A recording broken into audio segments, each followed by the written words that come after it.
time. When we blow it, dude, there's some technical and we've done pretty good. I feel like the past couple shows where there hasn't been any technical difficulties whatsoever. You Yeah. know, we're like cruising that what do you call it? That wave of like unfettered, unfallible.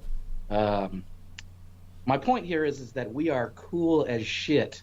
Yeah, we're What do you doing think? just fine. We're doing What just say fine. you? What say you? We've put J-Rab out of business. Yeah, exactly. That's how I see it.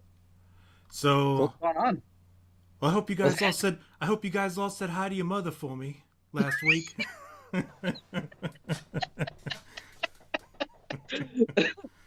No, nothing. I got nothing on my end. Are we ready to close it out early? we start, Now that's started it. we That's started it for 30 the show. seconds ago. Okay. See you guys next week. Good meeting. Band meeting. Band Showing meeting. up. We'll do a quick shill. Just kick everyone out. Be like, all right, that's it. Go see our shit and stop, follow us and buy our shit and what Yeah. have you. Yeah. Go buy our shirt that's already been taken off of Has Redbubble it? already, like instantly. It maybe stood up there for 12 hours, and it got taken down. And here's the thing, I specifically looked. Now I wonder what the difference is, right? Between some people posting copyright not copyright protected material versus us posting copyright protected material, right? Is the same situation that happened when we did that thing with 4 a.m. poll workers for Joe Biden, Oh yeah, yeah. and 128%, or make sure you give 128% for Joe Biden, and it was like the Pennsylvania in the background, Mm-hmm. and so that got taken down. But then like I look and I'm like, well, maybe it's because I used a version of the Joe Biden logo. And then I Oh, looked, people are asking about what the shirt was. I guess some people didn't know oh. about your recent shirt design. So if you guys recall last week we did a we did that joke about Sleeping Beauty being in the woods and then Prince Philip comes up and then sexually abuses the corpse. And then as he's about to leave, he kisses her on the lips as like a way to say thank you, and then she wakes up. And then he has to then take her home, and like she's full of other dudes' fluids and stuff. And she's got like a black eye and all this nasty stuff, and her teeth are all chipped and stuff. Um, he's got to Yeah, take her from when home.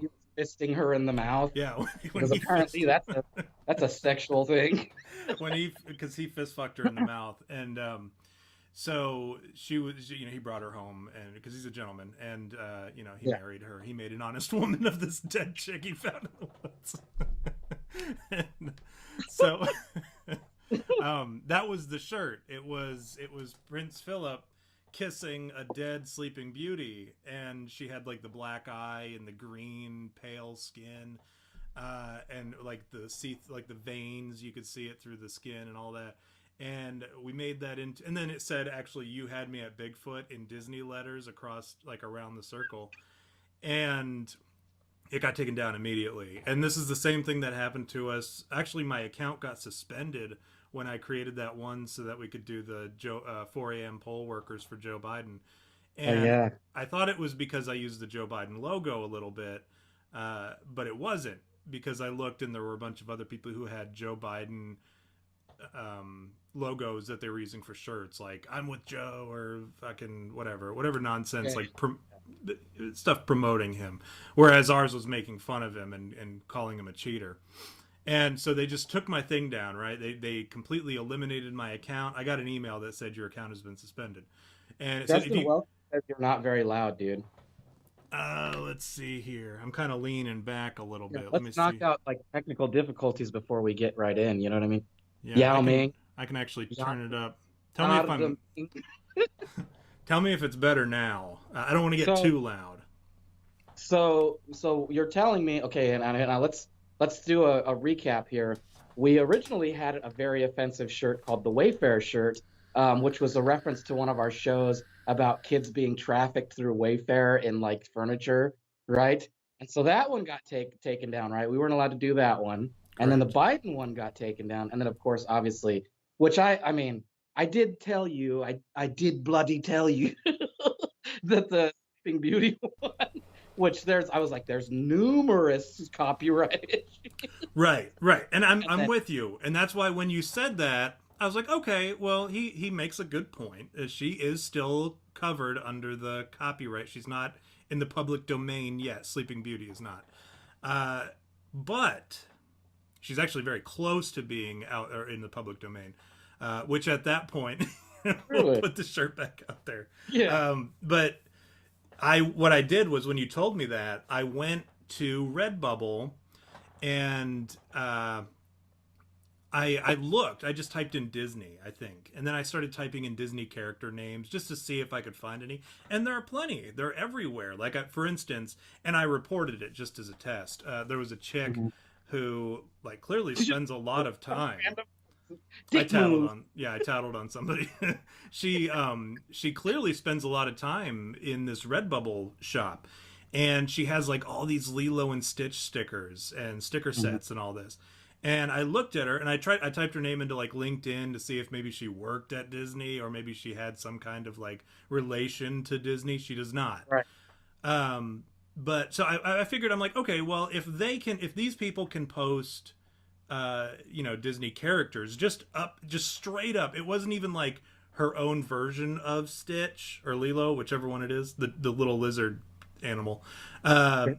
If she can post just straight up copy and paste pictures of from Lilo and Stitch, surely we can post a font that resembles the Disney font with our name on it, You and mean the Disney font is the what you Disney mean? font. It was very similar. It's not the real thing, you know. Let's call it what it is. It's the I'm trying. Disney. Listen, I'm distancing myself from the thing, so I'm trying to like avoid like further exacerbating the copyright Right. infringement. Uh, Okay. and then also changing Sleeping Beauty into a zombie, which I might, if I had a lawyer, I might argue, technically, since I didn't say, hey, here's our Sleeping Beauty shirt, it was Yeah. actually the I shouldn't shirt, or you had me at I shouldn't. Yeah. Yeah. Um, that was a dead Sleeping Beauty. So it was not even Sleeping Beauty, it was Dead Beauty, which Yeah. I do believe I could make the argument that that is parody. That falls within the parody.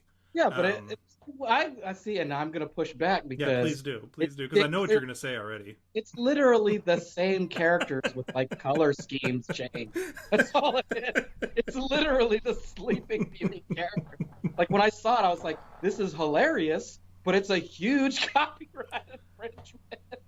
We're using the characters and just changing I don't think it works like that where you just change the scheme. And it wasn't even like Prince Charming was exactly the same guy, Yeah, he but like was. Sleeping Beauty was like her face was changed to look like a little zombified, It was and a that different was the, character though. It wasn't Prince Philip. what you should have done is messed up their hair It a was little. Prince Sex Offender, right? Give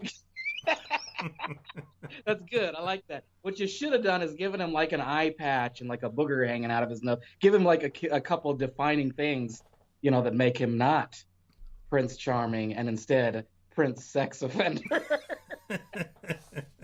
Well, Yeah. what's done is done. We can't. Looking back now, all we can do is just know to do better next time, Yeah. and maybe we'll do better next time. I can't make any promises though. Well, I always say you're the kind of guy that doesn't go in half cocked. You're full cocked, man. I If did, any, yeah, I did go in half cocked this time, and I regret yeah, it. This is why you don't go in half cocked. You go in full cocked. yeah, you got to Um, go in full cock, man. yeah. I mean, like I said, we know this now. We know to do better next time. Yeah, you can't Um, just be going around all half cocked, dude. you can't half cock Disney characters kissing dead Disney characters. All right, you got to full cock them. Full cock Yeah, the full Disney cock characters. Disney characters. That's All what we're right. getting at here.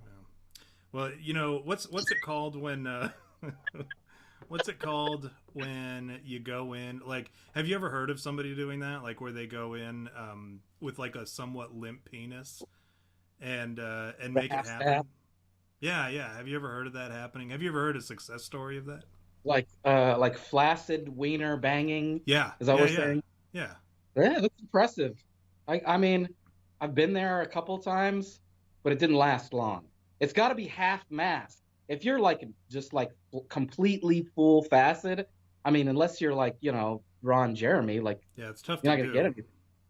Yeah, it's like mashing like a bunch of meat into a cheese grater or something. You just kind of trying to jam it in there. Or like, what's a good analogy for mashing a flaccid wiener into a vagine? I would say like Come on, slapping you gotta. a. Well, I would say it would be similar to taking like a hot dog, like one that's thawed, and just pushing it into mashed potatoes or two pieces of like, or like like roast. That's the easy one, right? The hot Yeah. dog with the roast beef, just kind of putting it up against it and trying to work its way in. It's sloppy work. It's not the kind of work that I pride myself in. I never, I'm certainly not equipped to deliver that, but I've heard success stories of that happening, Yeah. where they go in, and you could make the argument that it pays to go in kind of half cocked because it gives you that time that it takes to get all the way hard, as like bonus time. You know what I Oh mean? yeah. You're not going off Yeah. early.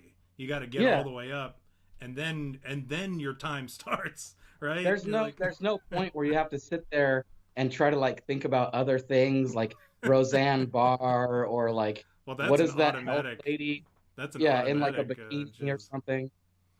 Something gross. What is Yeah. what is your go-to? That's a good question. What is your go-to when you're trying not to bust? Do you think of something specific? Toilets. Yeah, I think of public restrooms.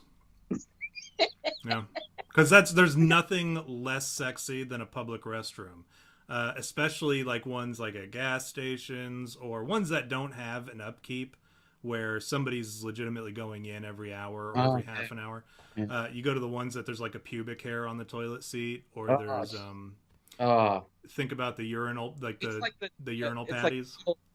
the little hair on the urinal cake, right? Mm-hmm. Like when you pee on the urinal cake and you see that pubic hair and you're kind of like aiming for the hair so that you kind of make sure it like brushes off the urinal cake. Mm-hmm. Because you can't have some other dude peeing on that and feeling just as disgusted as you two. It's the decent thing to do, I think.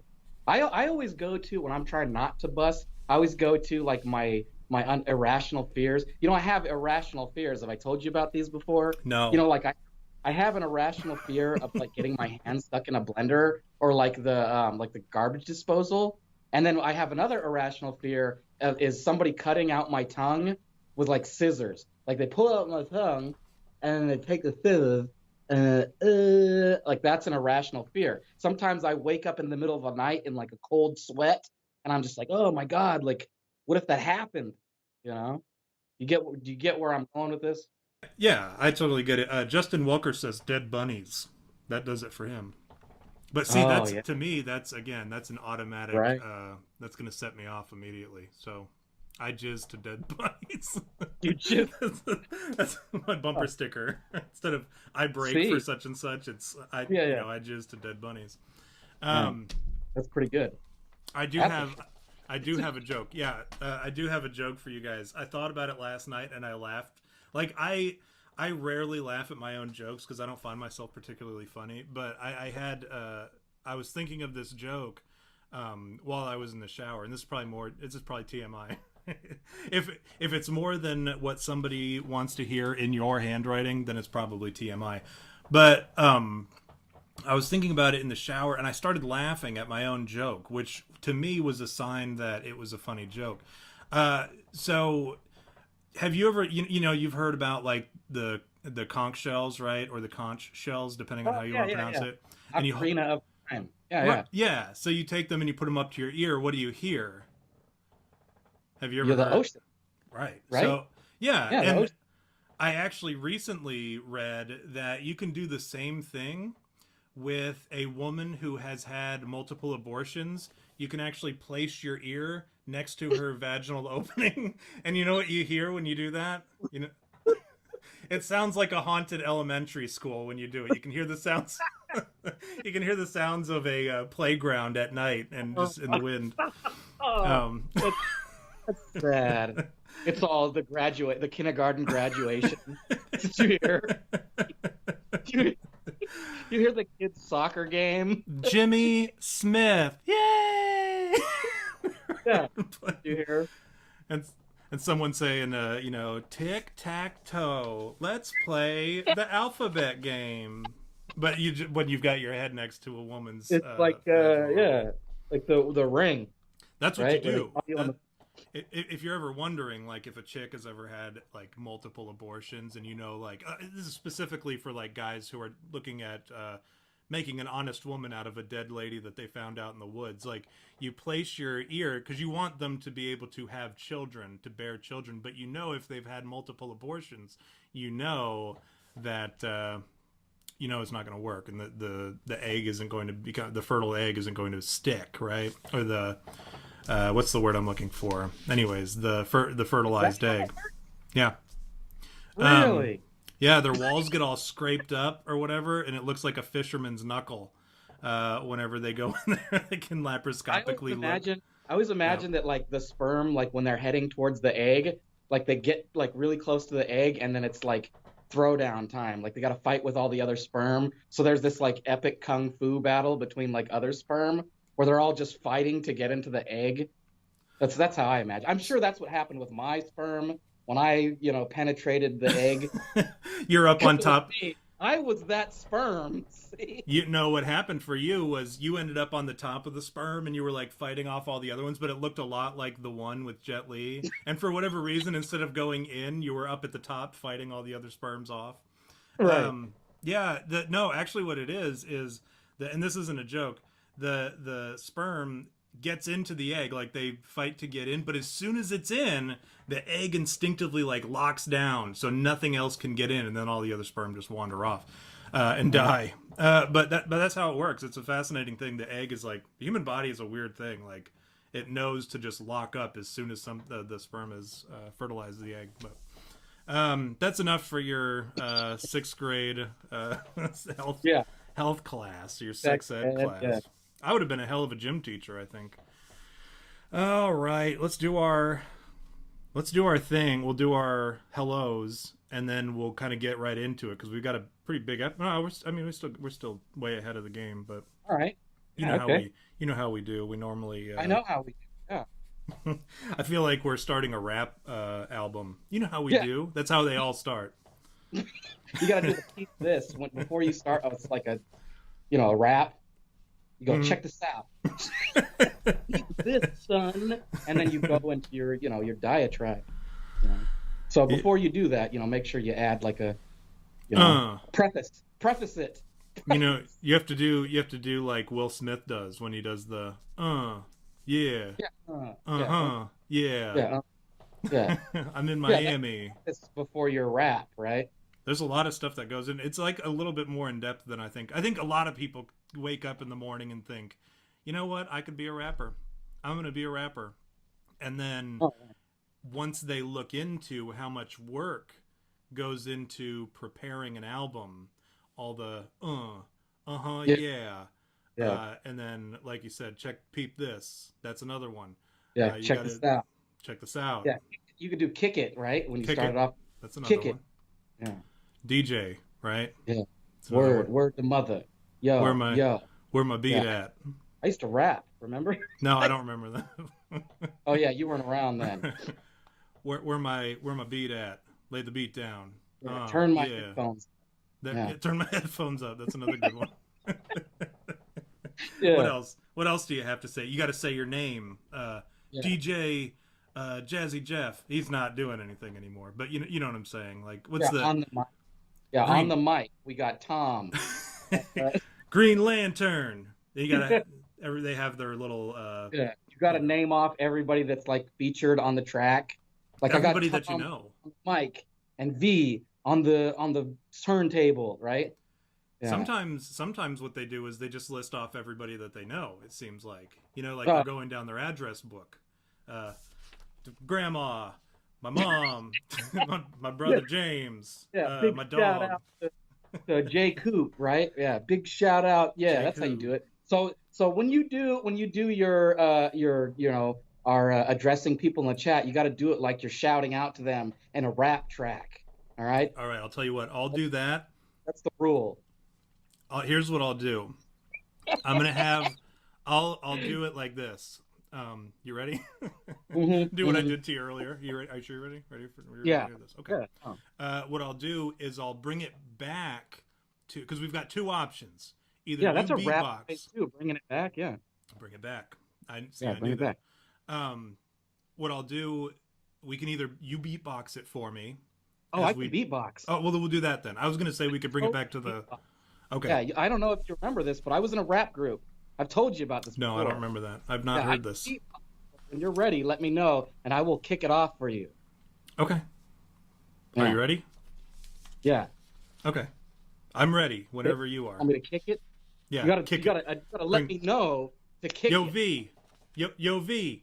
Bring that beat back. Yo, this is to my boys. James Pregler. Staring. Let's fish already. My dude Mike in Manitoba. All the way up in Manitoba. Jurassic Weeb. All I can see is your giant face because you got real close to the camera while I'm doing this. Like that? Yeah. Keep kicking it. Turn my headphones up. And then Jay Coop. Rick, also known as, I believe he had in his name. He had some other stuff in his name, but I don't remember what it is right now. Kick it. Walter Modell. No doubt. No doubt, Modell, no doubt. Buzz Bizzity Buzzbee. Yeah, that's a good one. Yeah. In the hizzy. For busy. For shizzy. Megabit Banshee. Chicka chicka. Megabit Banshee. And then Justin Wilker and Joe McCarthy as well. Welcome to the chat. You gotta sign off. You gotta go, yeah, boy. Yeah, this is your boy, Tom. bringing it, kicking it old school for you. Yeah, word, son, word. He dropped my, and then you gotta sign off, right? Like, yeah, word to so and so or whatever. Is that the song is ending, or was this the beginning of the song? I feel like it's the beginning because then we got to go into it. Otherwise, right. It's like the album starts and it's I do. Hard formula. I mean, but listen. That was the beginning of the song, and this was the first track on the album. So we'd literally just be going into the first track and then signing off of the album. That was like the intro. Yeah, and people would be disappointed that they spent. Right. I don't know how much a CD is anymore. It's been years since I bought $16. Is it? $16.99. $16.99 for our new rap album that lasts 30 seconds. Yeah.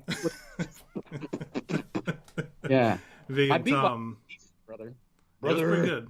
I'll say that. I'll tell you that. So here's to releasing our new album to the album release party. Yeah.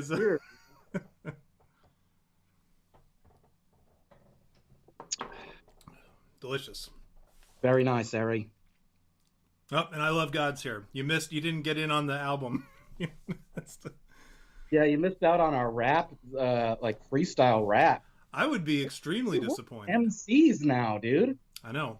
It's official. If we make any money off of this episode, technically, we will be professional rappers. Yeah. Straight up, Holmes. By definition. Wait, straight up G, my yes. G. Bling, bling, right? bling, bling, yeah, bling, bling, bling, N-bomb, so what do we say instead? My dude, right? Yeah, well, that's why I said my dude. I like son a lot. Son's pretty good. I don't know if I could get away with that. No, you could get away with it. Son. Yeah. Yeah, son. It's not like son, like S-O-N. It's S-U-N. Because as the great Method Man once said, I call my brother son because he shines like one. Oh. It's a little Wu-Tang poetry for you. Motherfucker Wu-Tang. You know, I watched a movie the other day. Speaking of Method Man, I watched that Brooklyn versus Vampires. Or Vampires versus Brooklyn. Oh, yeah, with Eddie Murphy, right? No, that's a different movie. That's you're thinking of I don't know what you're thinking of. I couldn't even think of all I could think about was Eddie Murphy hooking up with Hermaphrodite in his limo. No, but this one had Method Man. He was a priest in a church in Brooklyn or Bronx. What? Yeah. That's impossible. It's just like no, I don't think so. That's I saw it in ridiculous. a movie. I saw it in a Somebody like, documentary. you know who we should get for this priest is Method Man. You remember Method Man? That could be our priest. I'll tell you what, I don't like a lot of rap, but I do enjoy Method Man. I think he's a talented rapper. I think Yeah, he's I a agree. talented human being. I think he's a pretty good actor too. But Hmm. that's my shill for Method Man. So if you don't know who Method Man is, No doubt, no doubt, no doubt. go down, no down, no down, no down, no down. Cool, cool, cool, cool, Tight, cool. tight, tight, tight, tight. All right. What are we? Yeah. So what are we? We're pretty much on track. Did you have anything that you needed to say, V, before we kick it old school? Kick the beat Uh, back. no, I mean, my week's been pretty chill, man. I've been watching a lot of TV as I am wont to do. I like what you said about me. I watch TV professionally. Yeah. I've been thinking about that a lot lately, and it kind of like is what I'm telling people these days, you know. But that's pretty much the gist of what's been going on this week. Getting more of that government cheese. I know a lot of people don't have access to the government cheese, and it's because they're not using their Cavesas homes. I've been No I've doubt. been doing everything I can to get free money from the government, and I'm really enjoying that free money, dude. And I hope that it just keeps coming. These communists, dude, they're all about giving you free We're and that's yeah, my we're in a view. good I've place. always been the person that can go and just like take a look at society and go, how am I going to benefit from all this? And then just suck all on the teat that is the government. You get No where I'm doubt. going No with this? doubt. No doubt. No doubt. Yeah, Tight. tight, tight, Tight. tight, Tight. tight. Tight. Tight. Tight. Uh, yeah, I get it, man. I don't. Yeah. I haven't gotten there yet. I'm collecting my disability and all that, and I'm hoping for this. I'm not really hoping for it because it's like hoping for the power of flight at this point. The fucking I've already forgotten what it's called. Stimulus payment. I've already forgotten what it's called because it's been so long since we've gotten one. But this whole stimulus package, I'm not counting on it anymore. But boy, it'd be nice to get it at some point. I'm getting a new computer with my stimulus check, by the way, for anybody who's curious how I'm going to spend my Biden bucks. Nice. Um, Should we actually get them? Although I hear they're voting on it pretty soon, right? well, I've heard a lot of things. I don't. Yeah. I don't want to cash that check yet. Yeah. But if they do, my hat goes off to them because it only took them an extra month. So then we'll know what first thing out the door means to Joe Biden, right? It Hmm. means Hmm. like at least a month, right? Yeah. Heaven forbid we Yeah. ever have something coming soon because that's actually like 47 years, I think, in Joe Biden time. Yeah.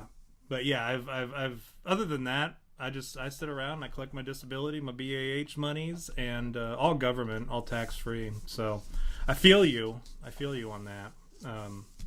Unemployment, I didn't have a job before, so doesn't do me a whole lot of good. But okay, so if we're ready to move on, V, are you ready to Yeah. move Yeah. on? Are you Yeah. ready? No, of course. I was talking to people in the chat. People in the chat were asking about Sharon. So those Yeah, of you that don't know, I'll yeah. give you a Please, brief please. overview of my Taiwanese girlfriend, Sharon, who lives in Taiwan. Somebody was asking. I think I Love God was asking if she lives in Taipei. Taipei, I think, is the capital of Taiwan, which I've been there. I've been there a few times. I actually stayed there for about 3 months with an ex-girlfriend, though. So this isn't my first Taiwanese girlfriend. But she doesn't live in Taipei, which I think is the capital. She So actually this lives like isn't this isn't your first rodeo? yeah, this isn't my first Lodio. Good one, dude. Solid. I hope we can keep those racist jokes coming throughout Oh, the night. buddy, this whole But yeah, no, episode. she lives in a town, like a littler town outside of Taipei, somewhere. I don't know. I forget, actually. She told me I'm not good at remembering the names of cities in Taiwan. I'm sorry. What can I tell you? You know, don't blame me. So what are we talking about here, dude? Yeah, What's on by the the subject? way, I do want to clarify. Rick called me out. He said there's no such thing as there's no such thing as free money. Your children's children will be paying for it. But as That's right. my Yeah. super liberal friends will tell you, money isn't real. It's not a real thing. So, and it isn't. I mean, it's not based on any currency now. And that's I hope we can get into that today, because we have a very interesting topic we're covering today. We're going to be shitting all over the Chinese today, the CCP, not the Chinese people, mind you. The Chinese people, let me clarify, any racisms that we do today are actually towards the CCP, right? The Chinese Communist Party, not to the Chinese people, who are really sweet people for the most part. I mean, there's obviously going to be some assholes, just like there are assholes in our country or whatever. But largely our beef today is going to be with the Chinese government. Since time immemorial, they have forever been. Is that what is it? Immemorial or immoral? Whatever you want it to be. Okay, all right, fair enough. Nobody knows is the thing. There's long linguistic scholars actually still debate on whether or not it's time immemorial or time immemorial or time immemoro or time immemorodes, as the Greek would say. But yeah, we're going to be talking about that today. we came across, V actually came across, I got to give credit to V because he came across, normally I'm the one that pitches silly ideas for this show, but he actually found something that is a legitimate thing that needs to be addressed, and we are going to address it today. It was a video of a live streamer from China, I assume. All Chinese people look the same to me. But they... What's that one bit on Family Guy where he goes, "Look, it's Jackie Chan." Look, it's Ethan Hawke. Look at Ethan Hawke. Look at Malcolm in Middle. Jackie Chan, and he's all, "Look." At Ethan Hawke, at Malcolm in Middle. It's like, I'm a girl, or no, I'm not a boy. Yes, you are. I'm gonna try to get V to spit out his White Russian at some point tonight. But yes, you are. Yes, you are. But that's what we're going to do tonight is we're going to, and I'm going to give you the structure for, I know some of you like to have a schedule of events, and rarely do we have one. Tonight we actually have one. We'll be talking about this gentleman who presented to us you know what, I'm not going to tell you. I'm going to tell you some of it. I'm going to give you a little bit of it, but not all of it. I transcribed this video that V sent me. It's a 2-minute long video. What I'm going to do is I'm going to read it so that you can understand it. And we're going to kind of talk, and then we'll go back and we'll talk about some of the things, because within that video, he talks about some topics that maybe you don't know about. And I'm not going to question your intelligence. Maybe you do know about some of the things that he talks about, but we're going to go back through and we're going to kind of line by line it as it applies and discuss some of the issues that he brings up. So without further ado, I suppose I could read this thing for you. So like, have we clarified what we're talking about this week? Have we clarified? Like, okay. No, we haven't yet. We haven't clarified that at all. Okay, no, so let's look. Should we be clear, or are we going to let them figure it out on their own? They're going to figure it out within literally the first line of this, thing that I'm going to read. And then I urge you to jump right in. Like, instead of just dipping your toe in, just jump right into that pool, straight brother. In. Okay. Yeah. I can do that. But as a goof, maybe I'll just skip to the second line and then... No. So the topic for tonight is the White Extinction Project to exterminate the white people in the U.S. and the West. All right. This is a thing that evidently exists. And let me say this. A buddy of mine who is never in the chat, but he watches the show, he messaged me about something else he was talking to me today about our bit on the 9/11, preventing 9/11. And he said, I think our plans to prevent 9/11 were very similar. And we kind of talked about it briefly. He said, so what's tonight's episode going to be? And I said, well, we're talking about white genocide perpetrated by the Chinese. And he said, that's such a, there's so little evidence about that. Why would you talk about that? I said, name one topic we've ever covered that had more evidence than what I just proposed to you. And he said, yeah, that's a good point, but whatever. So this dude, he says, and this is literally like a verbatim translation from what the dude said. Mm-hmm. 2025 plan, the Belt and Road Initiative, and Made in China worldwide. By 2025, the CCP and the U.S. will rule the world together. So that's good, right? By 2035, the CCP rules the world. By 2049, the U.S. is completely destroyed and gone. The prerequisite for the destruction is the White Extinction Project. Then let me ask you, fellow fighters, the White Extinction Project has been in operation for so many years, which wasn't really a question. In terms of spirit, ideology, interests, classes, and history, it has successfully vilified white people. What's the CCP's trump card for this White Extinction Project? The 13579 plan, let me tell you, remember the Pandora's box. Destruction of the US dollar by digital currency, extermination of the white people by the CCP virus. Just these two tactics, no need to mention the others. There is no need to... I find it interesting. I hate to jump in here. No, go ahead. I find it interesting, first of all, like, let's talk about a couple things first before we go ahead. He refers to it as the CCP virus. He doesn't call it like, the Wuhan virus or anything. The Wuhan flu. We all know he's talking about the vid, right? The corona. What is that guy's face where he's like... Yeah. Right? When they talk about the vid. That's what he's talking about. And then let's give a little background on this guy. He's essentially a Chinese podcaster. He's a Chinaman in China. Nice. He's a Chinaman in China that's doing a podcast where he's talking about this stuff. Now I'm not positive on this that he's like some conspiracy theorist like us. I mean, who knows what his knowledge is? But this is what he's coming at us with, and we're going to give it to you so that you can do the math and like figure out what you think based on the knowledge that you have, or at least the historical things that have happened in the past couple of years that led up to where we're at now. And personally, I believe that it's kind of like evident. Like when you get to the point of what this guy's talking about, and you look at all the stuff that's happened in the past few years, you kind of go, "Oh shit, well damn," right? Am I accurate? No, you're right. Too crazy? Oh shit, no damn is exactly the response that I would expect from anybody. Hopefully, hearing this information. What did you say to me? You like it? Well, it was nice knowing you. Well, because you're only half white. They're only going to cripple you. They're going to kill me. They'll just take one of your legs and be like, yeah. And let that serve as a reminder that being white doesn't pay. If you ever thought you'd hear those words like in 2021, but yeah, this dude, and we're going to double back, believe me when I say some of that stuff probably doesn't make a whole lot of sense or mean anything to you. We're going to double back and we're going to talk about some of this stuff kind of like line by line. And then he goes on to say, there's no need to talk about the left-leaning or whatever, just these 2 points. Brothers and sisters, have you got it?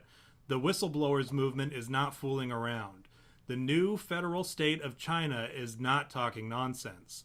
While we are live streaming now, how many people are dying at this very moment? This virus made the world see clearly what is the World Health Organization. The collapse of the morals of scientists and media all around the world. The virus changed the U.S. election, changed the fate of humanity, changed the lifestyles of all human beings. Next, the virus will become the beginning of distinction of white people for sure. Let's wait and see. Remember, Miles, sent this message to the world for the first time. The CCP's 3F plan, the 13579 plan to conquer the world, the One Belt, One Road, 2025, 2035, and 2049 plan is in fact a plan to wipe out all white people. So this guy kind of struck me as I was watching the video, and the more and as I transcribed the stuff. And let me be clear, I didn't transcribe it from like Chinese to English. I just copied it or whatever, so that I didn't have to watch the video. Otherwise, you'd have to watch the subtitles and shit and read it as it goes. But this dude kind of struck me as like the Chinese Alex Jones. The more I dug into some of this stuff. Yeah, I agree with you on that. So, do you know anything about V? Do you know anything about the 2025 plan? Have you ever heard of such a thing? No, the only plan I know about is the 2045 initiative. Yeah, that's a different thing. The 2025 plan, and I thought that's what he was. when I watched the video the first time when you sent it to me, it was scary enough as it is because he seemed like very convinced. And I mean, he's a Chinaman speaking on behalf of white people, which right there, anytime another race is like, hey, look out, other race, we're coming for you. Like that to me is warning enough, right? You know, you don't hear a lot of you don't hear that very often, right? You don't hear Chinese people saying, hey, look out, this is what my government plans to do to you as a race. And I think it has something to do with white people have always kind of like had Asians best interests in mind. Like even we were like, hold up, like you guys, you want to talk about people of color, but then all of a sudden when they go to school, like only black people and Hispanic people are getting any kind of like affirmative action type stuff where they're like getting bumped up. Their SAT scores and ACT scores don't really mean anything because they're going to get. That's a super valid point, dude. Because I've been watching this show, and I think I told you about it. It's called Warrior, and it's about Bruce Lee's writings, like the stories that he wrote, and it takes place in 1870s San Francisco. And one of the things that they make very clear in this show is that Chinese people were slaves too.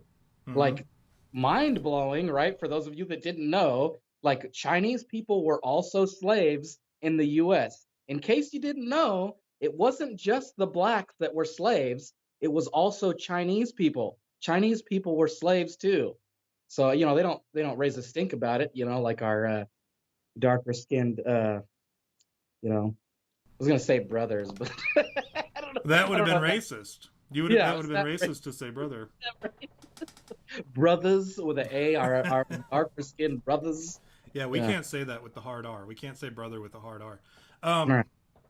They get all uppity about that. Brother. Yeah. You listen here, brother. You can't. It's racist.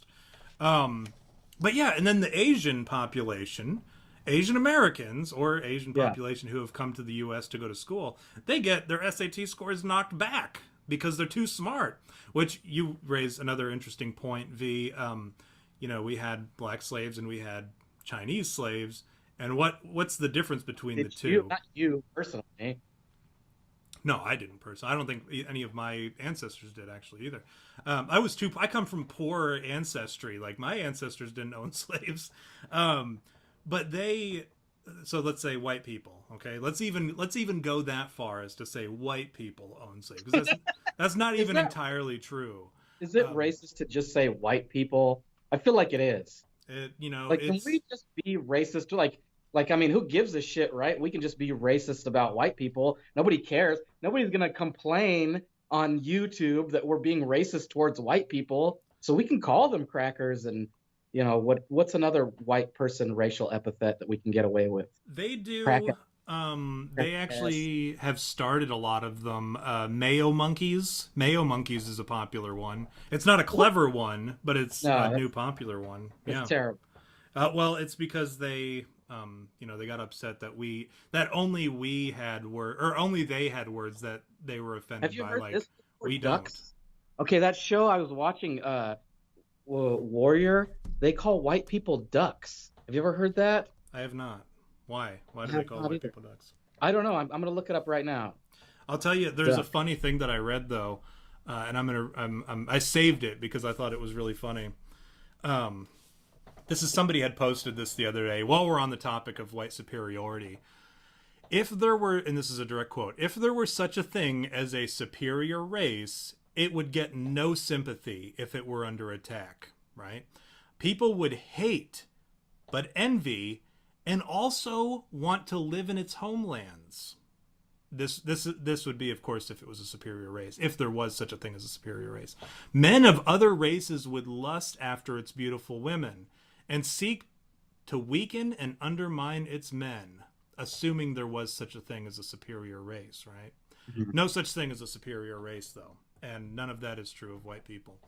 But yeah, you don't think there's a superior race, or you just like arguing that's the point I was just making. I didn't make that point. Actually, somebody else made it for me. Was that, it would get no sympathy if it was under attack. White people saying, "Hey, that's kind of racist." So you don't get any sympathy. Can we be like completely like neutral in this thought, like this idea, this concept of idea? and like assuming that Hitler never existed, can we like take a like a good like objective look at all of like the races and say, well, this one is like clearly superior to all races, and like just be objective about it? Is there a way to do that, or is that racist to say that? Like, I'm going to argue that I don't think white people are the superior race, to be Really? honest. Yeah, you would say Asians, right?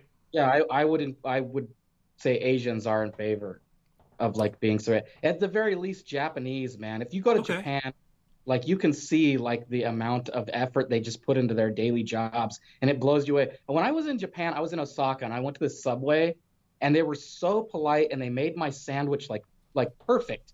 Like the best tuna sandwich I've ever had in my life was in Japan, right? And it was made by these people who like spend their lives like perfecting making a tuna sandwich at Subway, you know? That's Let me ask you this though, and I'll agree with you to a degree here. Okay, if we're classifying based off of race, so you know you've got Asians, that's kind of like the lump.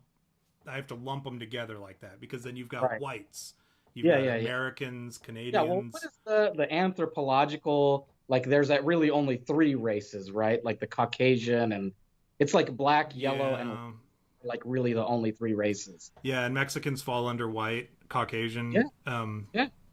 But what I would say to argue with your point about the Japanese, I will say the Japanese are hard workers, and I will say that the Japanese are smart, and I will say that the Japanese are disciplined. And I would say that over and above all, in almost every category, the Japanese are better than most, if not all, just from an objective standpoint. Like, let me say this, I've never seen Japanese trash, right? Hmm. I Yeah, have seen Asian trash. You know what I mean? Like right. there are some Yeah, yeah, yeah, countries as a whole in Asia or yeah, in that whole area that I yeah. would Philippines consider. sucks balls. Yeah. I didn't want to point fingers at the Filipinos, but I'm um, just like quick to point out, yeah, like, dude, the Philippines, Thailand is pretty shitty.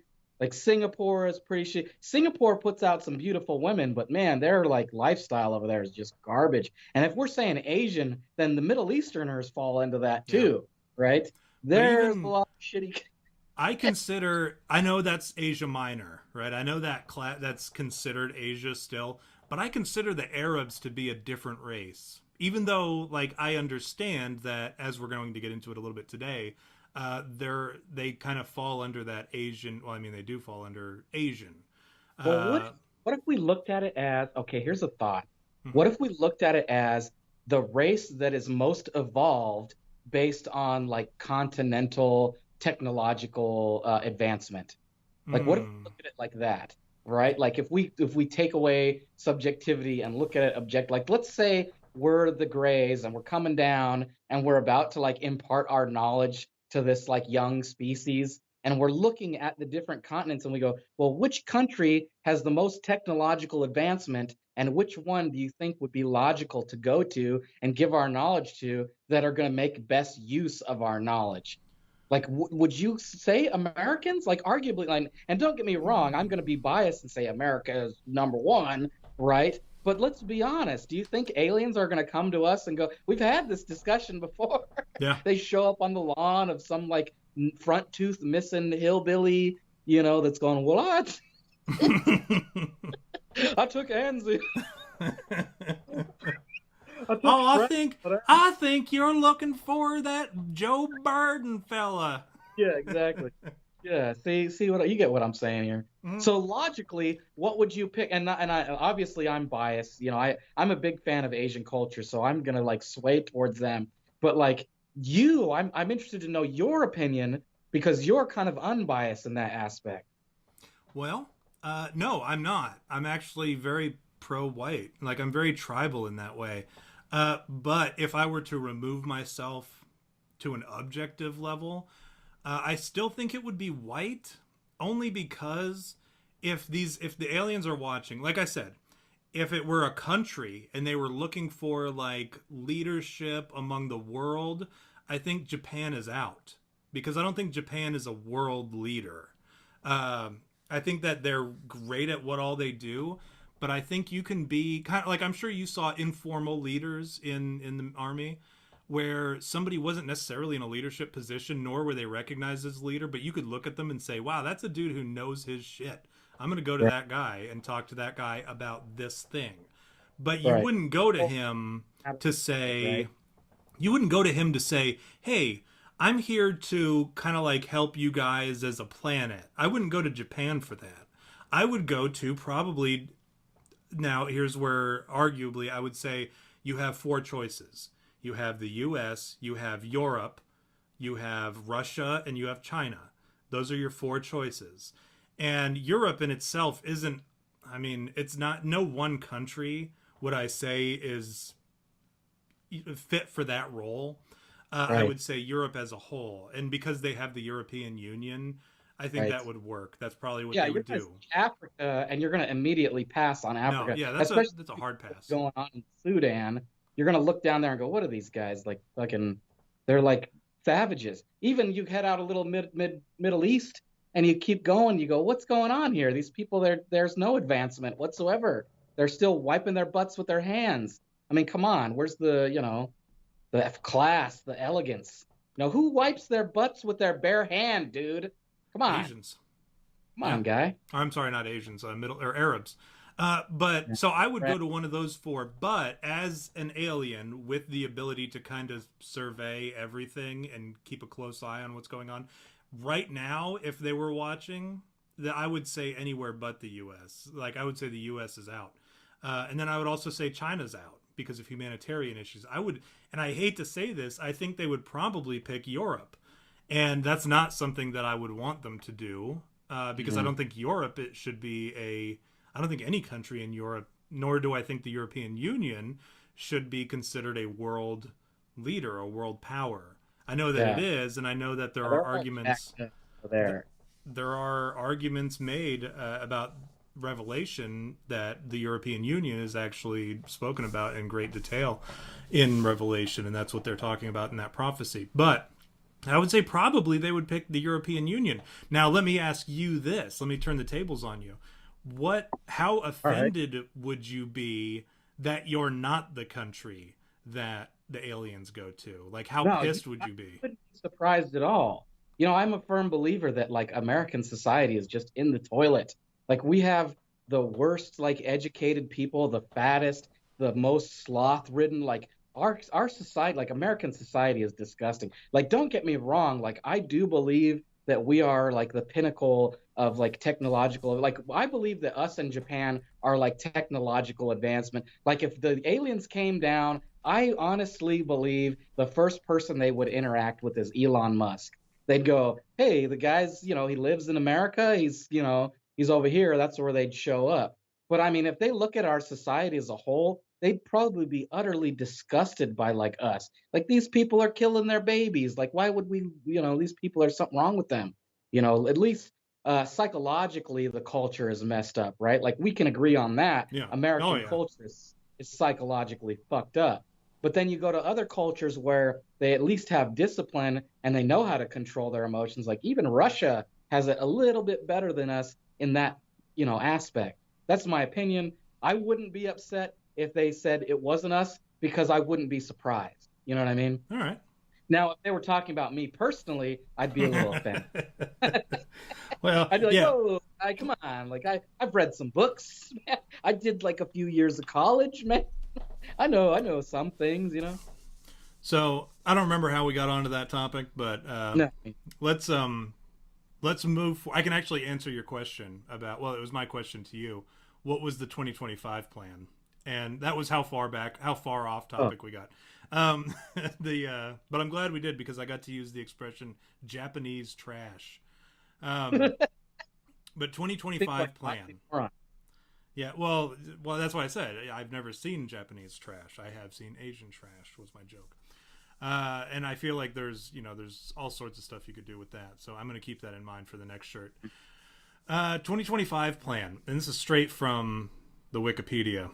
The plan aims to upgrade the manufacturing capabilities of Chinese industries, growing from labor-intensive workshops into a more technology-intensive powerhouse. The goals made in China 2025 include increasing the Chinese domestic content of core materials to 40% by 2020 and 70% by 2025.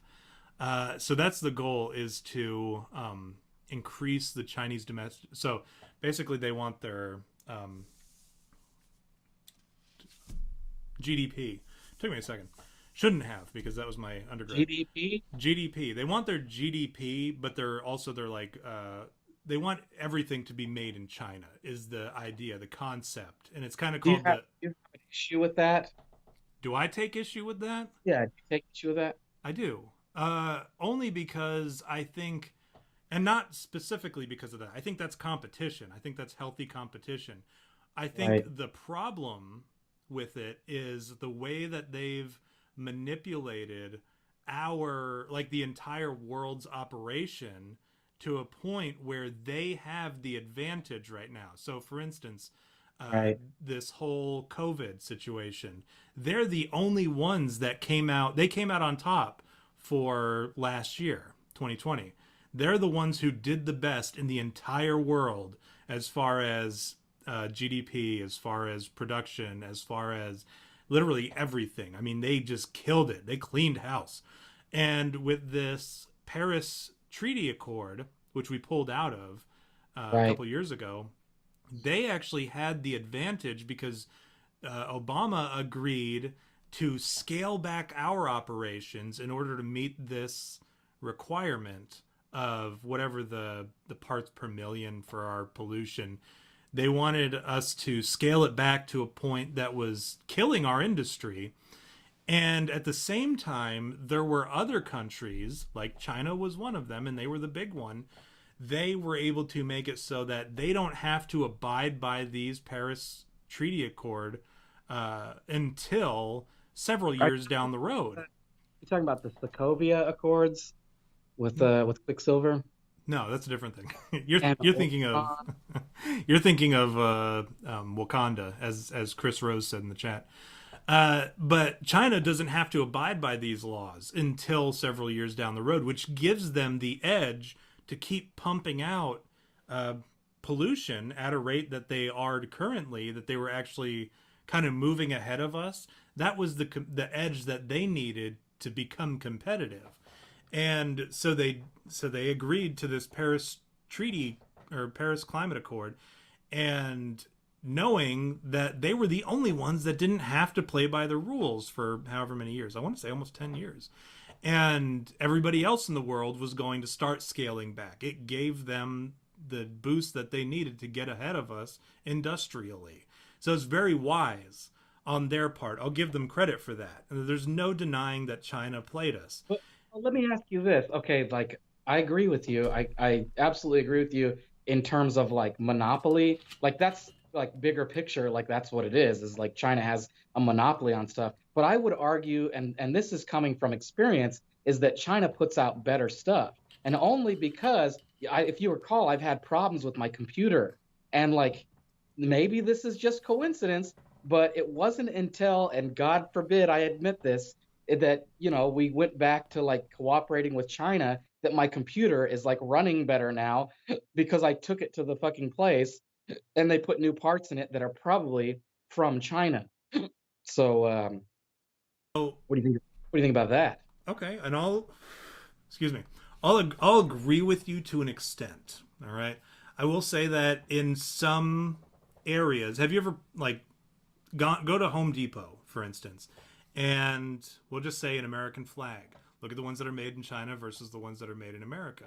Look at clothing that's made in China versus what's made in America. You're going to pay. The problem with made in America versus made in China is not necessarily quality in all cases, it's price. We have to pay more for our stuff because we don't have the ability to use slave labor. We don't have the ability to run Yeah, sweatshops. yeah. We don't have the ability to Good point. ignore federal minimum wages, which in itself I think is asinine.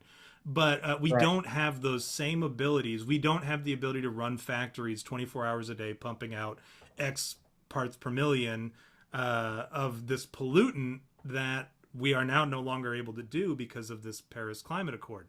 So we've all of a sudden gone from being able to be competitive with China. We can't do that anymore, even if we Right. wanted to. So the stuff, that's why Trump imposed those tariffs and made it so you're paying more for Chinese stuff. So you're kind of like, well, I can pay for stuff that's made in America, or I can pay for stuff that's made in China.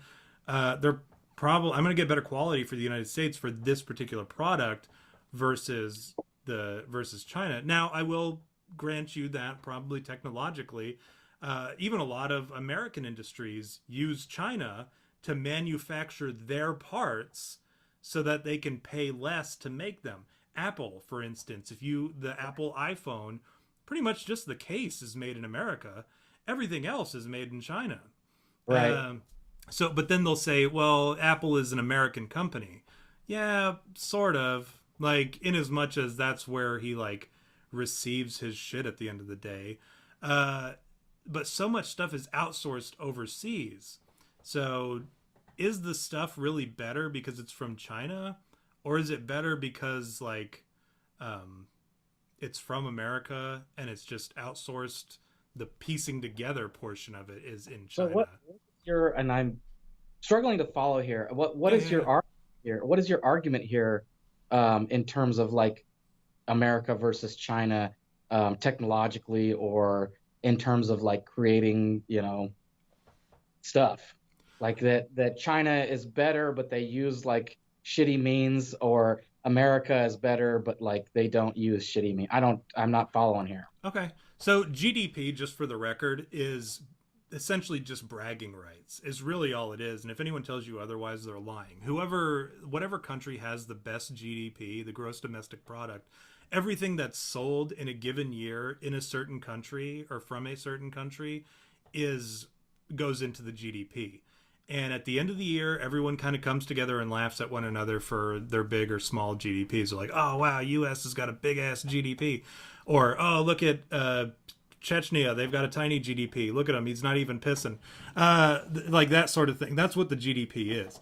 But at the same time, it also factors into a country's worth and their value as a country on the world stage. Now, right now, it's really a toss up between China and the United States. No matter what anybody says, it's for several years at least, it's been China and the US, and it's been a competition, much like the Cold War was. I think what we're seeing is very similar to what we saw in the Cold War and the space race and all that with Russia. But we're seeing it with production and China. And I would say that China doesn't necessarily make a better product. What I would say is China has the means to, for instance, things that are bad for you are more delicious, right? Mm-hmm. But there's a price that you pay with something that's delicious. You become fatter. Cholesterol. You have heart health. You're all these things. They're bad for you, but it's delicious. So you look at China the same way. They're using these really terrible means to produce a product that's good. But what is the cost? And the short-term cost is the lives of those who go into making them. You look at their quality of living and you look at that sort of thing. That's pretty friggin' terrible. Like, undeniably, objectively. You're telling me that you care about that? Is that what you're telling me? No, and hear me out. Personally, and let me be clear, there's a lot of stuff you're going to hear tonight that it's going to make it seem like I care about humanitarianism. It's not true. Right. I just want to stick it to China. Okay, all so right. we don't have that here. Like, our sweatshop, when people talk about like, oh, I'm a slave to retail, or I'm a slave to this corporation or whatever, motherfucker, you have a mandated federal minimum wage, and in many states a state minimum wage. You have required health benefits, you have required welfare programs, you have all these things that they cannot do to you. You have these baby like treatment, let me hold your hand and walk you through this career in any job that you pick. You may not like it, and it may not be something you're crazy about, But let me take you over to some of these other countries that don't have these things, that are mandated by the government, where they can whip your ass with a cane because you're not working fast enough. Where if you're pregnant, giving birth, you're still piecing shit together while you're giving birth, and there's nothing to protect your human rights. So if you want to complain about that, by all means, go ahead. But there are people making pennies to do what you're doing. Like when you make $100 in a day, they might make pennies, and that's not a living wage. But they're living in a like kids in a cage. Okay, try being an adult in a cage, and that's where you go at the end of the day after you've worked for 18 hours. Like, you don't see your kids until they're adults, like that sort of shit. And this is the sort of stuff that people are enduring over in China. We don't do that here. So yes, we get stuff from China for cheaper, and oftentimes in technological terms, in pretty good stuff, because those dudes do the monotonous shit that Americans don't want to do. And so Apple, rather than paying somebody $15, $20, whatever is mandated in California and Silicon Valley, they outsource all that to the Chinamen and the women and the kids over in China, who will sit there and do the monotonous bullshit stuff with the stuff that was created in America, but they'll put it all together so that it's technically made in America, but made in China with Chinese slave labor. So that's my whole argument that I'm getting at, is that's why made in China is a problem, and why when we started doing that, well, we didn't start doing it, Trump started it with the tariffs on China, because then all of a sudden Apple had to relocate all their factories to the United States in order to not be hit with these tariffs of transporting the shit, which tariffs realistically are just a tax on Americans. We just end up paying more for stuff that we could have gotten for cheaper, but it's an incentive for you to buy American rather than buying foreign. So I can appreciate that in that regard. And eventually, once everything is settled, the tariffs go away. I mean, the tariff prices go away. So, I mean, it works itself out. It's just an incentive to not utilize slave labor and to buy American. Anyways, that's my take. That's why I am not taking for a stance here. Like that's what I'm curious about. As a podcast, as double buddies here, are we taking a stance that we are against slave labor? Is that what we're doing here? Are we against slave labor? I think so. Here's where I am. What's the term I'm looking for? Doublethink, right? And you're going to hear another instance of doublethink, and I'm going to let you know right now. There's another instance of doublethink coming up here shortly. But I could care less. I couldn't care less about slave labor. That is not a me problem. That is not a first world Tom Miller United States problem. Right. Yeah. So, that being said, again, I am just sticking it to China because they're cheating. And that's that's the only reason I am against slave labor. So we're Karen right now. Because they're cheating. We care about the cheating. We care about the Karen. cheating. Oh, we're Karens? Karen. Yeah, in Karens. Are we? We're complaining about, them getting ahead of us. Yeah, okay. I'll admit that I'm a Karen against China. I based on all the information I gathered, and I have loose morals, and I have like a lack of respect, or misanthropy, as they call it. That's what my psychiatrist calls it. I'm a misanthrope. So when I see that kind of stuff, and I'm getting like quality stuff, I don't give a shit. I don't know them. It's like my sister one day, she was complaining to me about some liberal bullshit, and she goes, "Don't you care about the Puerto Ricans, about what's happening in Puerto Rico?" And I said, "No, I don't give a shit about what's happening in Puerto Rico. I don't have any relatives, anybody that I know that is in Puerto Rico that I care about or that I love. So I hate to break it to you, but I could give a shit less about Puerto Rico. In fact, if it was wiped off of the face of the earth, it would make no difference to me, because first of all, I don't benefit anything from Puerto Rico at all. And second of all, I've got nobody, relative or anything, that I give a shit about in Puerto Rico. So what in the world does it matter to me? Now, mind you, I'm incredibly selfish and narcissistic. So when I think about other countries, I think about how does it benefit me as a whole. That's how I vote politically. That's how I do everything. If it doesn't pertain to me, then I'm not going to give a shit. I hate to break it to you, dude. Yeah. That's my stance. Okay. And I'm with you. Frankly, okay. I don't care about the human cost, right? Like, right. That's their problem. That's a them problem. And I think, frankly, if you really were in that bad of a situation, you should uprise. Like, Lord knows, we... Totally. Yeah. When we felt that we were disenfranchised, what did we do? We uprised, right? Yeah, absolutely. Totally agree. So we're on the same page. Yeah. Okay. But I don't like that they're cheating, and that pisses me off. that's my problem with it. All right. So anyways, that's my issue with it.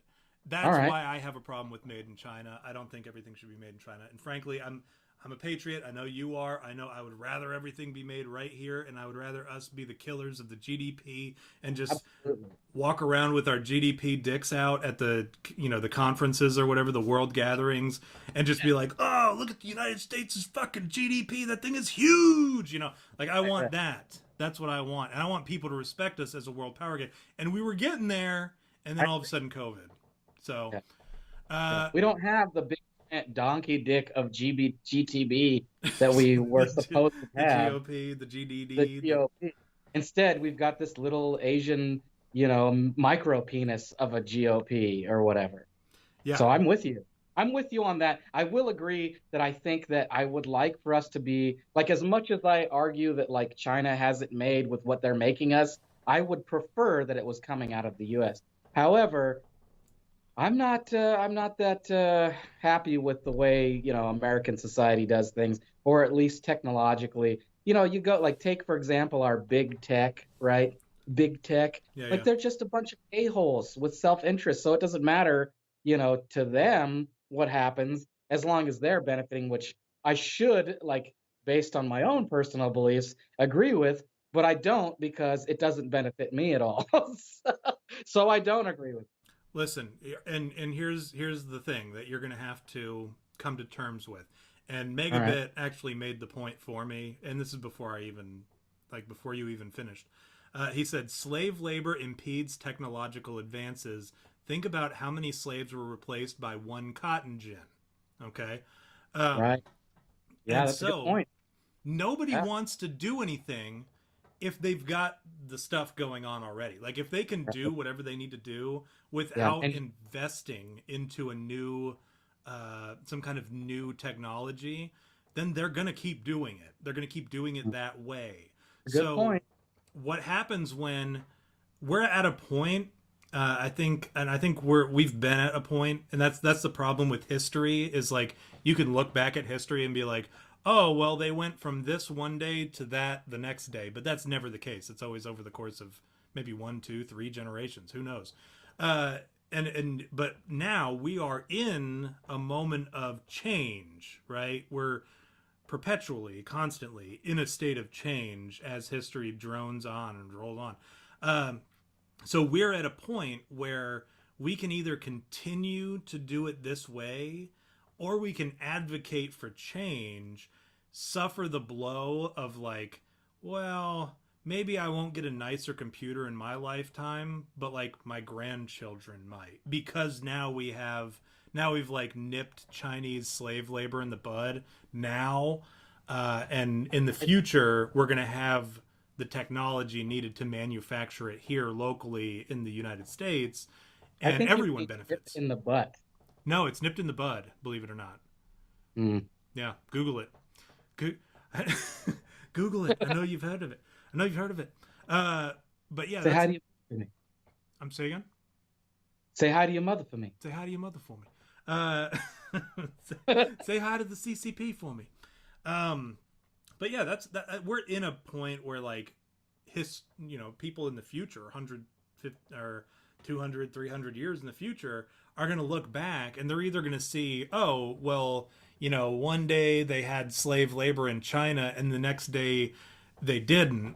it's going to So, look like that. okay, let me recap here. If Mm-hmm. your argument is that we don't, okay, as the you had me at Bigfoot stance, right? Like, what do we take over here at the you had me at Bigfoot cryptid, paranormal, and conspiracy podcast, where we are subject matter experts on all of those topics, right? What stance do we take on slave labor, right? So your argument, based on what everything that you just told me, this is how I'm going to surmise my stance. Okay. First of all, based on what Megabit Banshee said, slave labor impedes our technological advancements, and I will agree with that. If that's the case, why would we need to technologically advance when you can just get your minions to do whatever, right? Like do my bidding, right? And they have to because they they can't live in their little cages or boxes or whatever if they don't, right?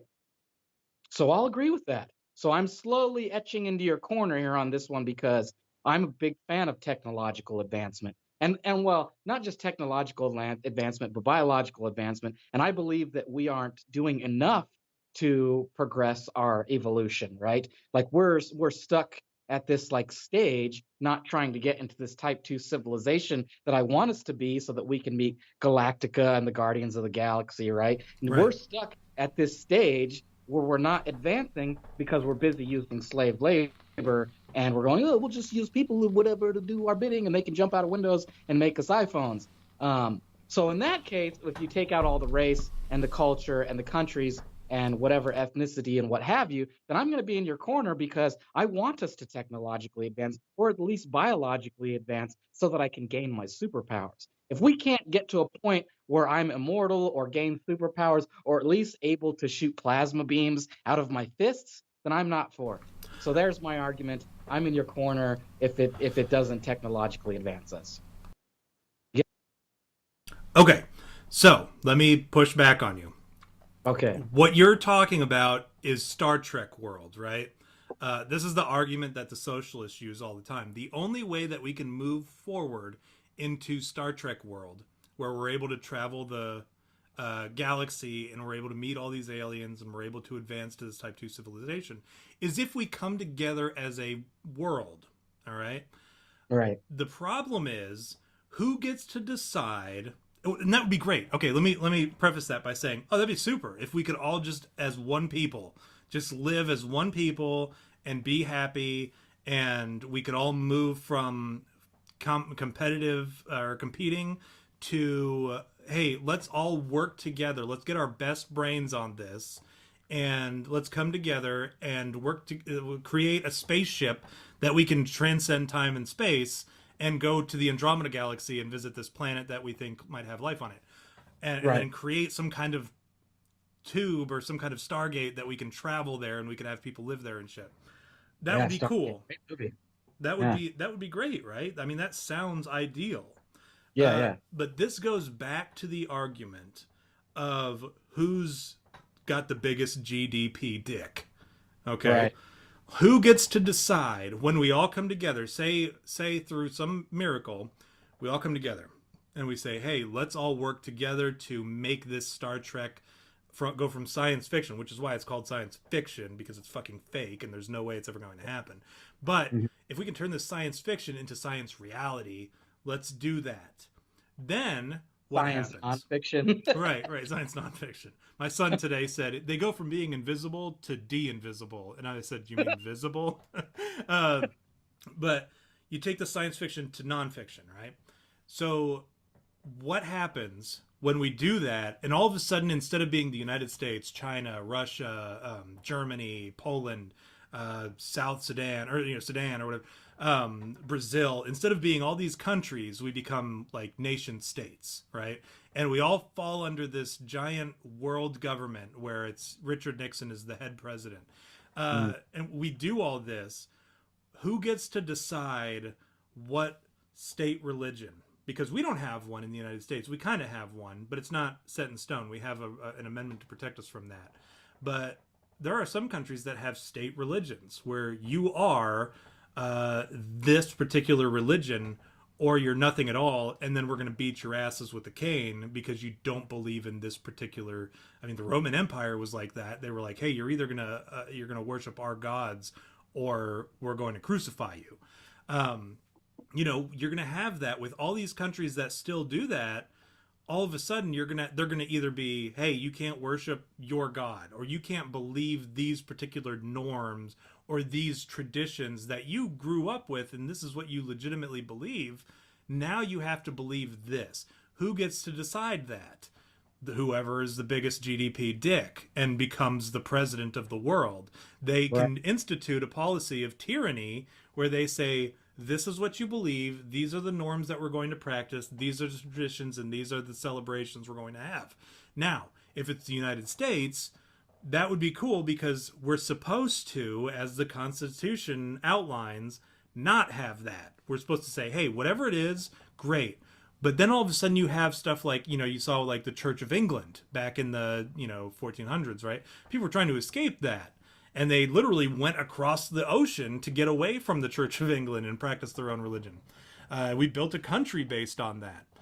And then you have places like China, where there are currently, and it's pronounced Uyghur, which is funny, but the Uighurs, they're the Uyghur Muslims, okay? And they're like part Uyghur? of, like Uyghur. I had to make sure because I didn't want to pronounce it Uyghur and be wrong, but that's what it looks like. But it's Uyghur. It's Uyghur. But you have Uyghur Muslims in China, part of an annexed, used to be Eastern I forget what it's called, but we'll figure that out later. But they are Muslims because they're on the west end of China, and they're closer to that Middle Eastern area, actually very close to Kazakhstan. And a lot of those guys, they practice Islam. Now they're being rounded up. Say again? Isn't that where Borat is from? That is exactly where Borat's from. And half of that country, or half of that autonomous area is actually, like, it speaks a Kazakh dialect of their language. Oh, very nice. Very nice. My wife. But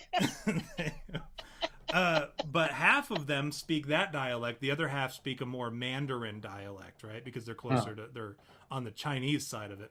Yeah. They're being rounded up. If Mandarin is like, is that right? I don't know. That's how they sound. That's pretty impressive. I wanted to switch it sooner, but like I was so caught up watching you do it. Like I got lost in the moment.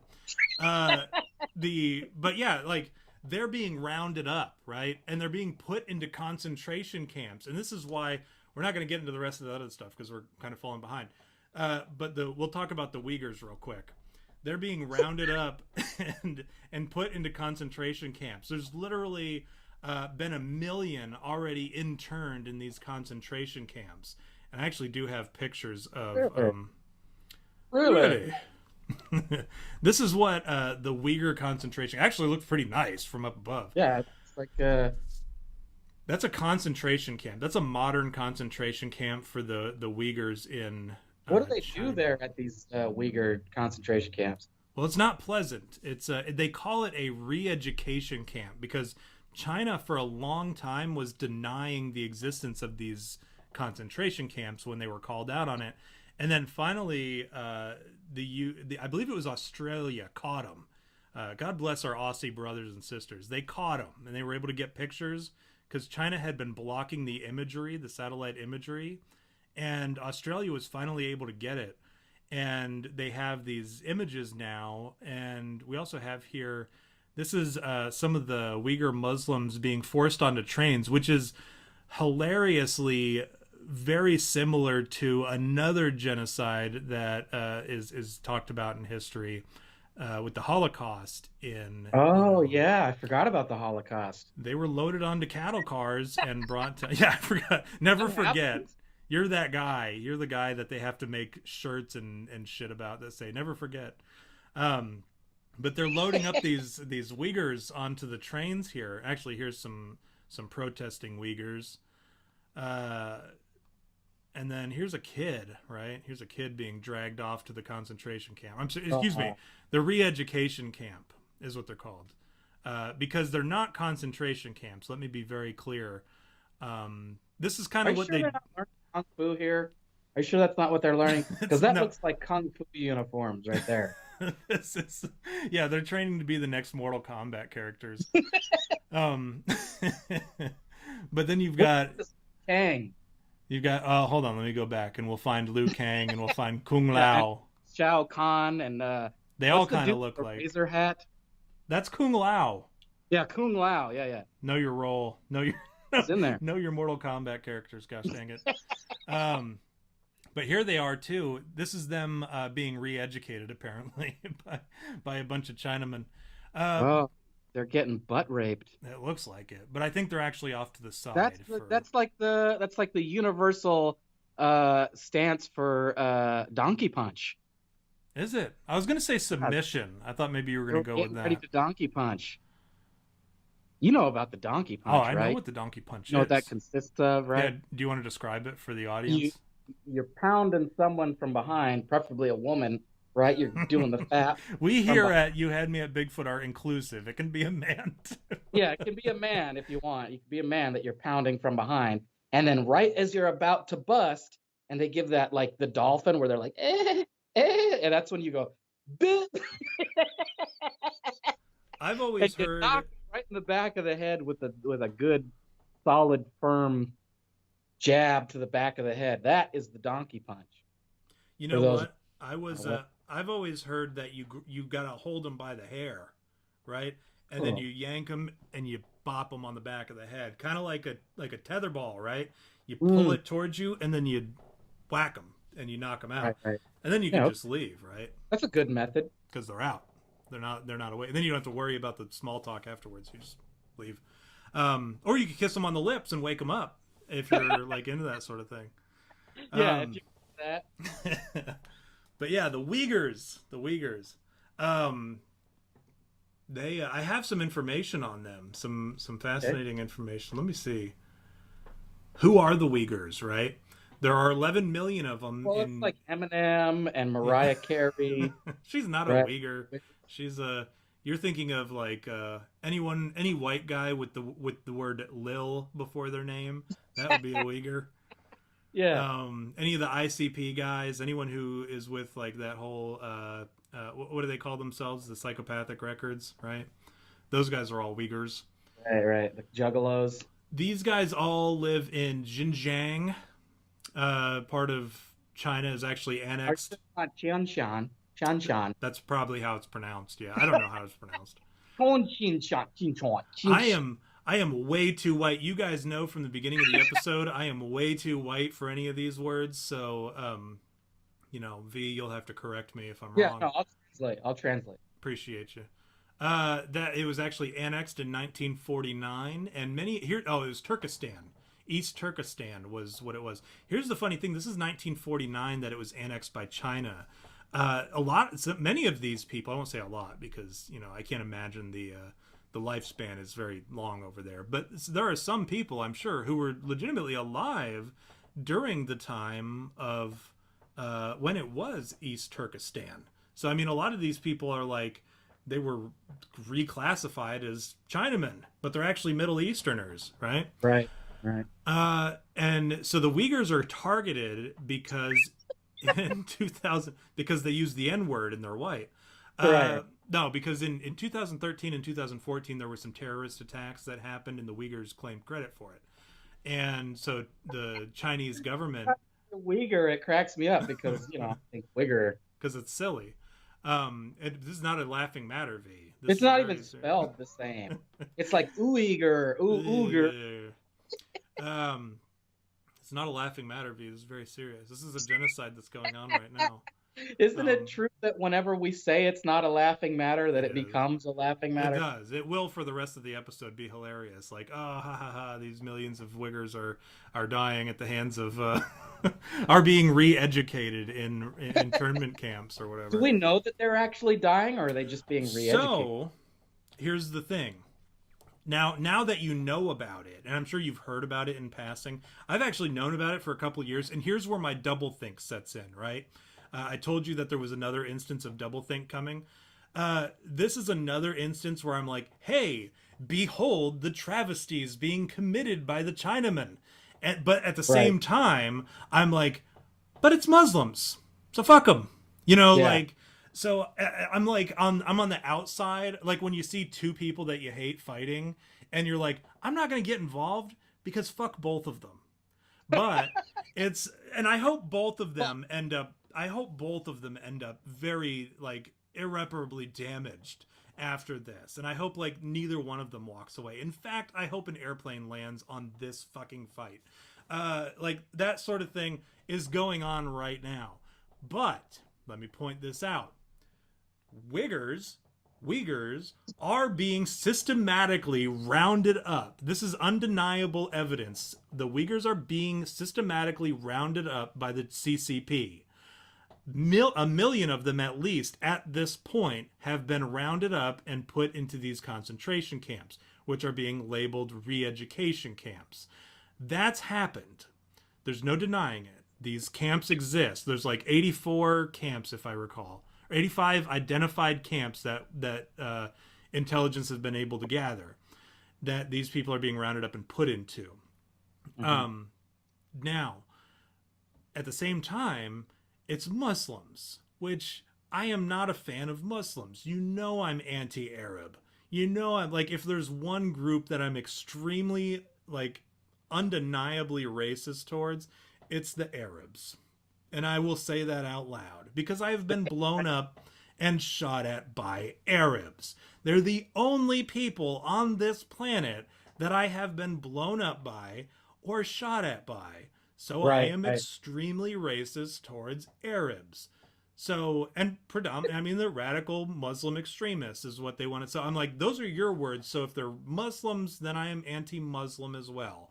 And in that way, I am undeniably xenophobic. So when the CCP is committing and caught committing these atrocities towards Muslim Arab Chinamen, I'm like, okay, that's not my problem. That sounds like a your guys' problem. And here's where you get to really rub that in everybody's face, because you have all these extremely progressive liberals like talking about, we need to do, it's unacceptable the travesties that were committed in the 1930s and 40s by the Nazis in Germany, and how they rounded up billions of Jews or whatever, and then they killed 6 million Jews, gays, gypsies, and retards, or the handicapped, or whatever.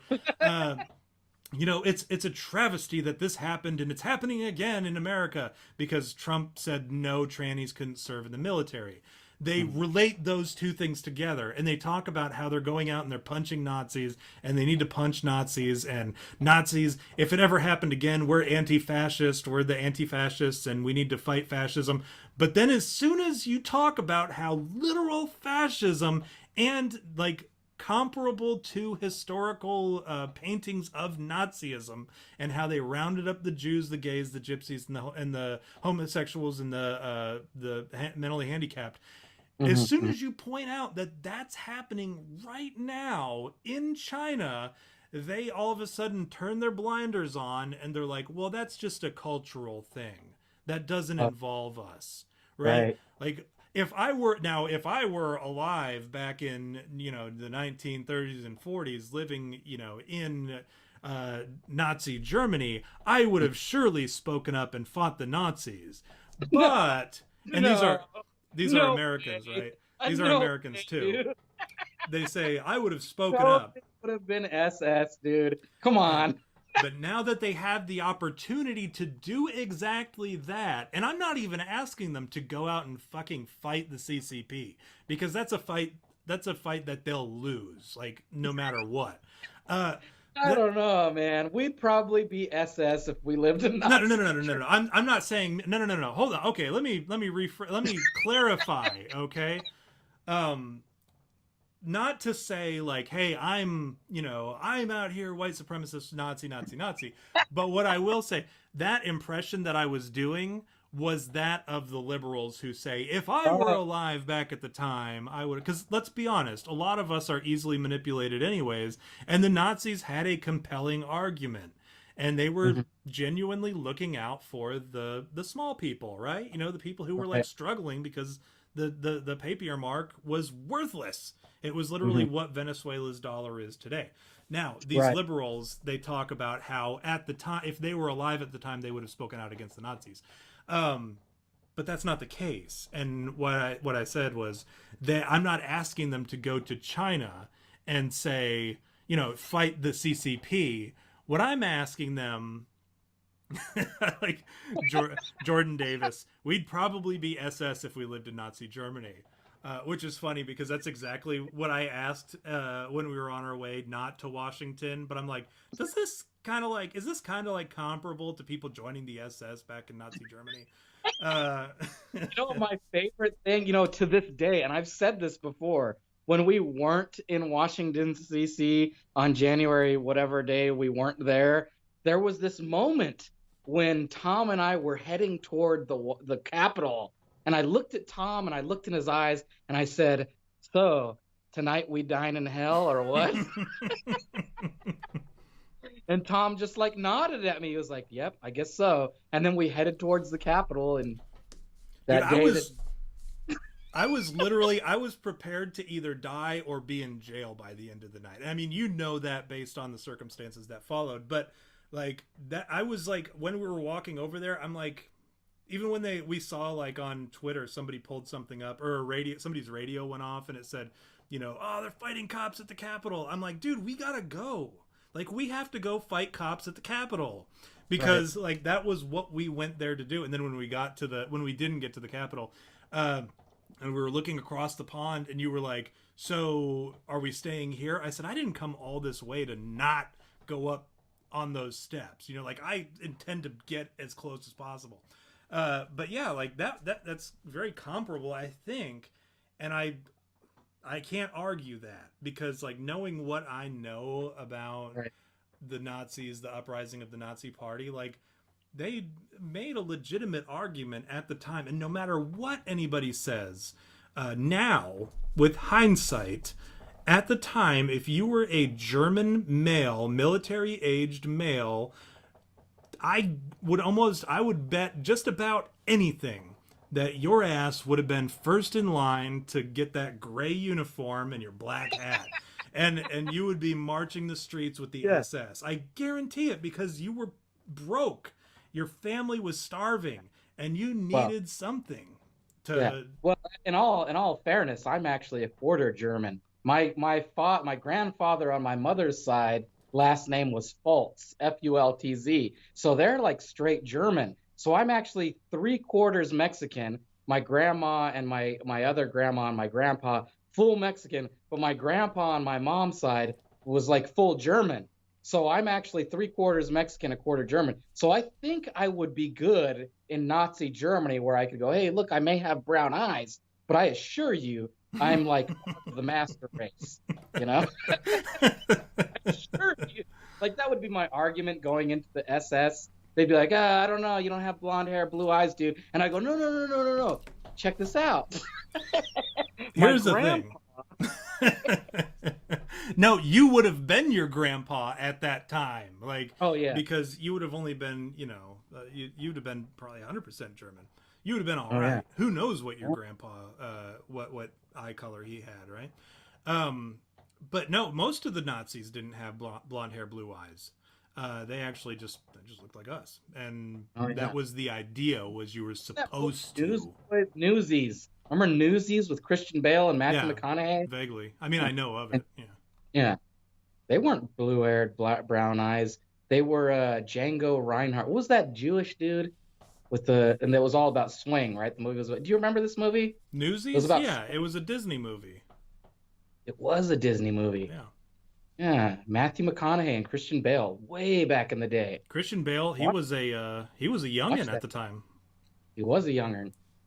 Yeah. And then they later came back together for Reign of Fire. Anyways, great. Good reference. Thank you. Dragon breathers or dragon fighters or whatever. Remember when he takes the axe and he's flying at the dragon and he just gets eaten? I do. Great fucking scene. Yeah. Like the lifespan, they even mentioned it. The lifespan of one of those dragon fighters was only like 10 seconds or something. um, which is like, and I thought about this the other day. Do you ever wonder if like martyrdom was only promoted the way that it is because they kind of need you to be a martyr for the cause? You know, like so the Vikings with Valhalla, and that sort of thing, and the even Christian martyrdom. You know, like they need people to go into these bad situations to further the culture, knowing that maybe there's no such thing as Valhalla or heaven or whatever or this and that and the other. But they tell you that, hey, if you do these things, you're going to be promised this paradise. But really, we just need you to do that so we can continue to collect or we need to like further our empire, right? Like, do you ever wonder that? Like, if maybe that's because there's like no other real why else would people be like, I need to die for this belief? You know, like what other way do you convince somebody that dying for Muslims? Perfect example. If you die in in a suicide bombing, you get to go to Allah with 72 virgins. Allah. Like, why else would they push this on people? I like Robin Williams' joke about that, where you get there, you get to heaven, and it's not actually 72 virgins. He's all, it's 72 Virginians. I thought it was going to be 72 male virgins, and then they were like kind of like a puppet master or a monkey's paw type thing where you end up getting shitty wishes instead of the wish that you want. Damn genies. Yeah. But yeah, I was just thinking about that the other day. I was like, how? It's a bunch of weebs on computers. Oh, yuck. But then they end up being kind of like cool guys, and you're like, well, fuck it. You know, whatever. No one says that you have to fuck the virgins, right? Yeah, you don't have to bang the virgins, you just get them. We could just hang out with them, right? And just like talk about shit. Talk about like interesting video games and stuff, and mobile games and whatnot. I can sign that. If it was like 47 weebs. They're all greasy and shit. Yeah. That's the worst. I do. As if I'm any less greasy than like these dudes that I'm making fun of. I'm just as much a nerd as these guys, but I'm like nerd shaming. Well, I guess we're coming up close. I want to make sure that we have enough time to mention a certain topic. So there's this thing, right? We kind of touched on it a little bit. The 13579 plan. I'm just going to read it verbatim from this article because it's such a cryptic thing. Like, I didn't even get enough information out of it, but there's like enough there for you to draw your own conclusions and do further research, which I want you to do. This was one of the other things that this dude said you needed to be worried about as part of this white people extermination plan, right? Miles Guo. So that's the guy, by the way. Miles Guo is the dude who did that presentation that we were talking about, the thing that I like explained to you or that I read to you earlier. His name is Miles Guo. He was the one who supposedly came upon this 13579 plan. But this is what it says. And unfortunately, he goes on fucking Steve Bannon's show, which Steve Bannon is like the least credible person, I think, in the world next to like it's him and Alex Jones for people that you can't cite because people will immediately dismiss it. But anyways, he went on the show and this is what he talked about. On Saturday, September 5th, Chinese dissident Miles Guo made a guest appearance on Steve Bannon's War Room Pandemic to disclose the Chinese Communist Party's biological warfare against the U.S. He had waited for 3 years to make the announcement in public. 3 years ago in 2017, Miles Guo was to hold a press conference in the Hudson Institute, and he planned to give the FBI the only document in the world which could prove the existence of the so-called 13579 war plan, the CCP's biochemical warfare against the U.S. The document did not only outline the war plan, but also bore the signature of Xi Jinping, the president of China, for his final approval to implement the plan. With the cancellation of the event by the Hudson Institute after receiving threats from the CCP, Mr. Guo realized that the U.S. could not protect him, let alone his family in China. So he had no choice but to burn the document. He revealed on his social media that he had to burn the top secret document out of concern for his safety and his family and the other people who risked their lives to obtain the document. More importantly, the CCP's enablers and colluders in the U.S. pose greater threats than the CCP itself. Since 2017, Mr. Guo has devoted himself to a 3-year endeavor called the Whistleblower Movement to expose the CCP deep infiltration in the West. In September 2017, Miles held a press conference at the National Press Club and sent out a warning. I am here to tell all of our folks in the US, Japan, Europe, and all the peace-loving people in the world, trust me, dark nights are descending upon us soon. You must be vigilant. Dark nights from the Chinese kleptocrats will descend upon us. It will devastate the entire world and Western civilization and threaten each and every one of us. We must be on our guard. The CCP's evilness is beyond the comprehension of normal people, so only time can prove Miles Guo's forewarnings. Even though the entire world is being placed in the CCP virus, many people still cannot believe that the virus came from a lab. So this is back in 2017. He outlined like, hey, look, this is what's coming. But he had to, what sucks, and again, like I have to sit here and be from an objective standpoint, as much as I'm not that guy, from an objective standpoint, the motherfucker said that he was going to deliver this information to the FBI, and then he burnt it instead. Which is kind of a dick move. An asshole. Yeah. So this is interesting. It's funny, like listening to this stuff, and like when I watched that video the other day, I couldn't discern whether the guy was on our side or if he was just like telling the Chinese people, like, look, this is what's going on. You need to get on board. But like when I look at it now as an American, I go, holy shit, these guys, they're trying to kill the white people, which I don't even know if I fall into that category as white people. But I mean, what is the white person, like what is that? Like, is it just an American, or do they mean like white people in general? Because if it's white people, I mean, I don't fall into that category so much. So it becomes not a V problem, it becomes a Tom problem. You do like what I did earlier where I'm like, that is not a me problem. Yeah, exactly, so, dude. You get what here's my opinion on that as to what it means when we say when he says exterminate, or when it is used the expression exterminate white people or eliminate white people. I think of the Muslim Brotherhood, right? I hate Muslims. I've made that very clear. No, but the Muslim Brotherhood is a terrorist organization, and they're actually for the conquering of other nations and other continents, really, in order to push Allah's message of peace from the Quran, right? They intend to go to war to prove Allah's message of peace. But they actually came out and said that the idea was the plan, this is years ago, the plan was to conquer Europe without raising a sword. That was their plan.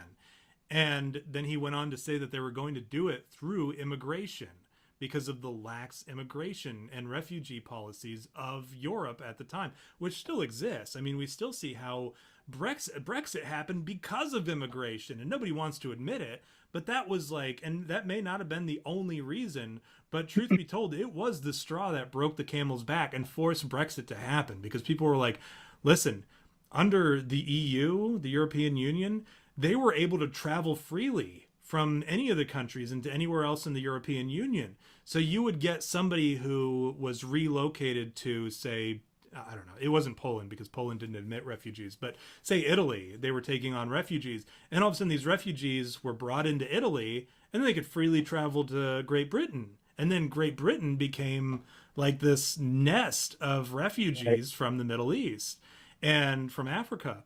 And they didn't want that anymore, so they said, hey, fuck it, we're out. We are leaving the European Union. We're done with it. And so that is exactly what the Muslim Brotherhood had proposed years and years ago that they were going to do. They were going to conquer Europe without raising a sword. They were going to do it through refugees and immigration. That's the same thing that's happening with the United States. So the extermination of white people in the West is through replacing, either through violence, whether that be that I'm sure is in a portion of it.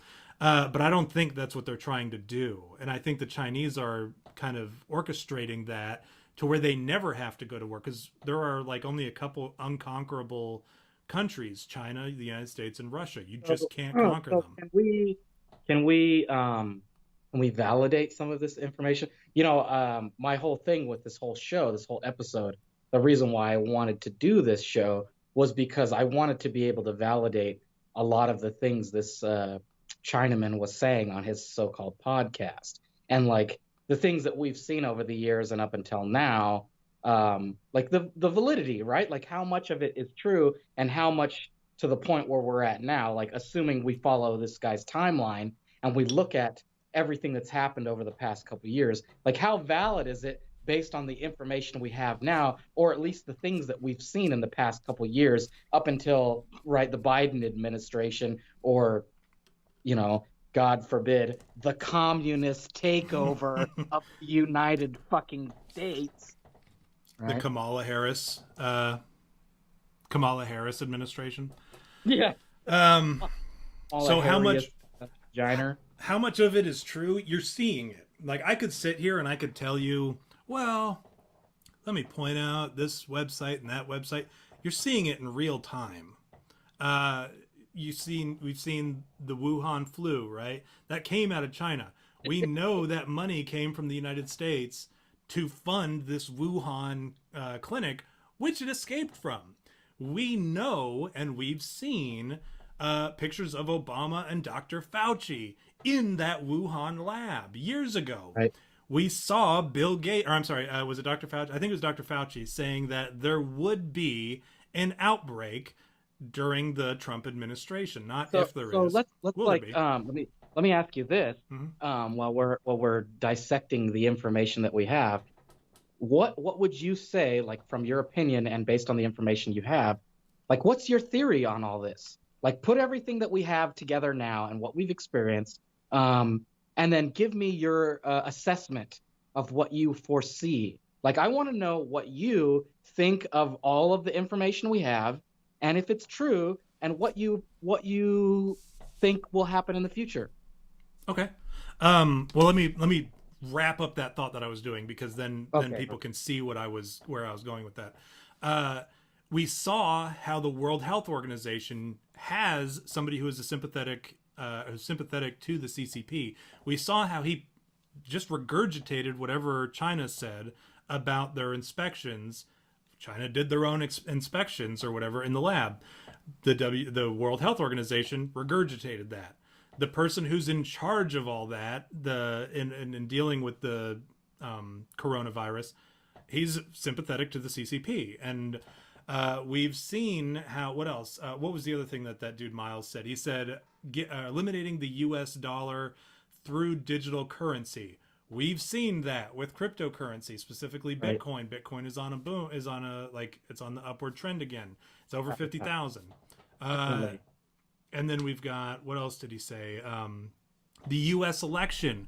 Who did we put in? A guy who has noted, like, obvious conflicting interests with China, and who is like buds with China. This dude, even in a town hall the other day, said that these Uyghur genocides are a cultural thing. Like, we can't get involved in that because it's a cultural thing. But he's quick to be like condemning of the people who stormed the Capitol, which arguably is an American thing. Like, that's what they did. What did I say the whole time we were not going to the Capitol? I said, look, man, I'm just here to throw tea in the harbor.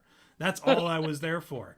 That's an American thing. That's a cultural thing. So how fucking dare you, Joe fucking Biden, our first special needs president, call that a cultural thing when they genocide Uyghur Muslims, and then come at us and say, hey, these Americans dared to rise up against their government. That's exactly what we were founded on, motherfucker. Like, that's my whole take on that thing. So, my take on what goes on from here. This dude, Miles, I think he's got a pretty good timeline laid out. Like, I believe him. The shit that he said, it all checks out. And I think we're on a collision course with 2025 when our first thing is going to happen, where we're supposed to be like, which is why China had to step in and make sure Trump was gone, because they needed their buddy in to like shoe in the new era of US and China cooperation so that they could together rule the world, right? And then China could boot the US out and then go on with exterminating white people. Or I don't think it's necessarily white people. I think it's a new world order.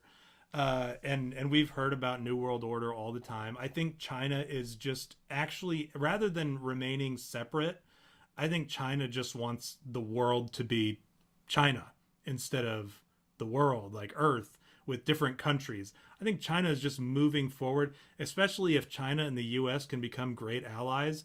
We could conquer the world. The problem is China will overpower the US because right now we have weak leaders in place, and I don't think we'll ever get back to having strong leaders on the course that we're on, where we're willing to give up that, that the integrity of our elections, right?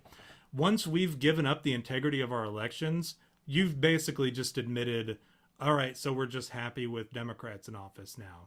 And then the next thing is going to be, oh, we're happy with progressive, ultra liberal candidates taking over, or presidents. Oh, we're okay with full blown communistic takeover. Oh, we're okay with the CCP. Like, we're 4 or 5 elections away from full blown CCP, and that would be 2035. But I think what China's doing is taking a page out of the book of the Muslim Brotherhood, is where I was going with that, is they're pushing everybody to fully integrate, allowing open borders, allowing more refugees, encouraging this whole anti-tribalism notion of like, oh, you're white, well, you should be ashamed of yourself. Like, just pushing that whole, just like ramming it down your throat, because you can't turn on the TV for 10 minutes without hearing a TV show, or hearing a TV show or a commercial. Even you can't watch a Budweiser commercial anymore without somebody being like, we're ready to climb that hill of racism and fight against fucking blah blah blah. You can't do it anymore because it's been pushed on us now. And I would be willing to bet, with this new thing that's going into, they talked about the they want all this vaccine awareness shit, and what they want to do is run like these campaigns on vaccines and all this, and awareness programs for all this stuff. I would bet anything that that's like a cover, right? They're going to say, hey, it's so that we can run commercials about the vaccine. As if people aren't aware of the fucking vaccine that we've heard about for the last 6 months, right? Since it came out under the Trump administration, believe it or not. He would never tell you that. And in fact, he said that it didn't exist until his administration. At the town hall he did. But I digress. You're going to hear in these, all of a sudden, out of this money that's being put into the COVID bill about vaccine awareness, it was like millions of dollars that is going to go into this awareness campaign.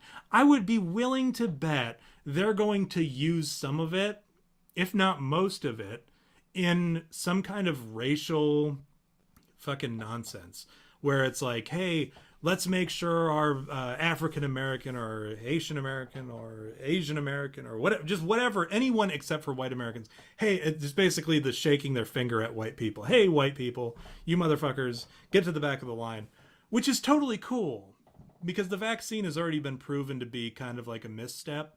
But at the same time, it's going to push that agenda on you of like, hey, white people, get to the back of the bus. This is an age, this is a new era, this is a new age, and you're no longer like, everything that we can do to strip you of your dignity and power, we're gonna do it, even if it means sending all our refugees and all our immigrants and all our illegals and just opening the borders and allowing everybody to flood and granting amnesty to all these illegals, so that everyone can interbreed. Which, don't get me wrong, I don't care if you interbreed.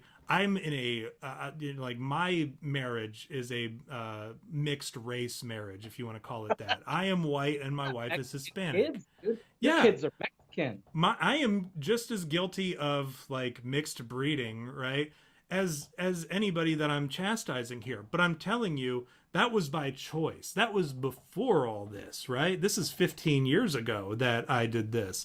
This is not, the last couple years of all of a sudden being browbeaten of like, hey, you're not allowed to do this, white people. This was like pre-real racism, right? Or real anti-racism movement, and fuck white people movement, right? So mine was by choice, but now we're getting into an era of like, hey, if you don't fuck a black guy, you're not only a transphobe, but you're also a racist. Well, Hmm. listen, I'm not gay. That makes you a racist then. Well, I'm just not interested in like black people. Oh, you're clearly racist. I can tell, I can see it. Just because you won't fuck a black guy just because he's black? Well, no, because he's uninteresting. I have nothing in common with this guy. And then they're like, oh well, now you're just being xenophobe. Whatever. They're gonna keep pushing this shit on you until you fuck a black Right. guy, and that's it. They don't want white people breeding at all. And if they are breeding, you better breed with somebody of a different race. That's the whole thing that they're doing. And they're doing a damn good job, because look around you and like if you see a white couple, like you just look at them like they get the same looks that people got back in the 50s when it was like a white guy and a black girl, right? And even let's even say the 70s, 80s, after it was over, after the whole civil rights movement was There over. was a Facebook or a Twitter post that I saw that was like that. It was like some chick, and she was like, "Bitches be saying I have my partner, and then their partner's name is like Daniel or something," and she was all like appalled by it. Like, what's the big deal of having a normal fucking relationship? Like, that's the world we live in right now. Is like they don't even of like normal, which what I call normal. I mean, society doesn't call it normal anymore, but whatever. I mean, I don't know, man. I don't get it. I don't fucking get it. And that's where I'm like definitely in your corner on that one is like the idea of normalcy or, male female relationship, has to be. In fact, I saw something else interesting. It was like a post someone had posted of all these parent magazines. Did you see this? All the Yeah, parent yeah, yeah, yeah. magazines, and it Not was a all what is single straight white couple at all. yeah, or a man for that for that matter. It was like the first one was like two gay men, and then every other one was like a single mom. And the title of the magazine was called Parenting. Yeah. And there was like every magazine was just a single mom. How is that fucking parenting? Right? Well, I mean, I don't know. That's just my perspective, but I think it takes two to like parent, right? Maybe that's just my opinion, but Nature versus nurture. You need both. So, yeah, I agree. well, fuck it, man. We're out of time. Um, Let me do this. Let me you go ahead and chill, and then I'll do my thing. Wow, we're already Yeah, shilling, huh? we're done. We're over the time. We're over the time limit. Fucking Mike in Yeah. Manitoba's got to go to bed. Oh man, poor Mike. All right, well, thanks everyone for coming, showing up to the chat and giving us your opinions. And we do love that you guys show up. We appreciate you. Don't forget to follow us on Twitter and Facebook and LinkedIn and Instagram and Snapchat for all you 15-year-old teenagers. Don't forget to follow us there. Send us tweets, tag us and stuff. We love to get tweets and tagged and DMs and all that stuff. We'll reply. We love you guys, so don't hesitate to mention us or whatever. Buy our shit. Buy Yeah, our the shit. stuff that We hasn't got been taken down. yeah, buy the stuff that hasn't been taken down. Buy our shirts. Don't forget we're doing a contest. Our is it sixth or 700? 700 subscriber. I'm going to send you a shower curtain if you take a picture of that 700 subscriber and send it to me DM on Twitter. I will buy you a shower curtain of your choice. It doesn't have to be you had me at Bigfoot, but something from our store. I'll get you a shower curtain. And then like and follow us or whatever. What else? That's it, right? That's it, right? Yeah, I think so. All right, so I'm gonna take my shilling moment, and I'm gonna give it up to. I'm gonna give up my shilling time to a buddy of mine, Roscoe Jones. I don't know if you know him. I know many of you do. He hosts the show Exodus Americanus. I'm actually wearing the shirt right now. Look at that. Boom! I always wear other people's shirts on our show. But he's going through Nice. tough times right now, and if you are so inclined to go and I don't know purchase a subscription to his Gumroad or to his program, he has a quality program. It's been on the air for fucking ever. It's like 200 and some episodes deep. But he's got a good program, good values along the same line as ours, very similar. But he does a lot of like just kind of current events too. So like the current events portion of our show is basically his show, but also like an interesting spin on it. And then he's also got some interesting like shit that comes up historically, stuff that he watched, entertainment news, entertainment type stuff, movies and shit. I was actually on an episode a while back. Good program. I enjoy it. But you can find him at BoatHog420. That's at BoatHog420. If you go onto his Twitter and you check him out on there, he's got some links to, I think like the PayPal's on, or not PayPal, but the they're doing like, what the hell's it called when they do the crowdfunding? The crowdfunding stuff. But then they're also doing, some Amazon purchases that you can do to support him and his family and the show. And then also you can buy a subscription to his show, buy merch, all that stuff. You can find it all on his. I'm not going to sit here and bog you down with all the links and everything, but I would recommend going on there and checking it out. Good dude. Like I said, good program. And if you haven't already, subscribe and follow Exodus Americanus in that way. So again, I appreciate your guys' time. I echo what V said on all that. What I'm going to do instead of the Joe Biden approves this message today, I'm actually going to do something a little bit different. I'm going to, since we didn't get to it today, I want to share some pictures of something that happened in China that they say didn't happen. And if you share anything about it on any of your programs, and certainly on any kind of Chinese IP of any kind, or they catch wind of it, they do everything in their power to erase it from the annals of history. So what I want to do is I want to share some of those pictures here with you of, again, like I said, something that totally didn't happen in China.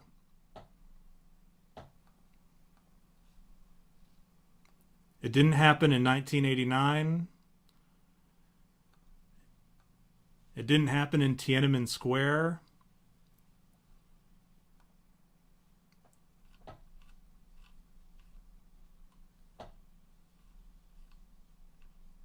Something funny that I actually saw when I was looking at all these terrible things that have happened in China, the atrocities that were committed, was like all of a sudden, as soon as the internet came around, the number dropped like significantly. But anyways, in this place that nothing happened, that in 1989, that rhymes with Myanmar, up to 10,000 people were killed during this time. China says it didn't happen, so I'm inclined to believe that it didn't happen.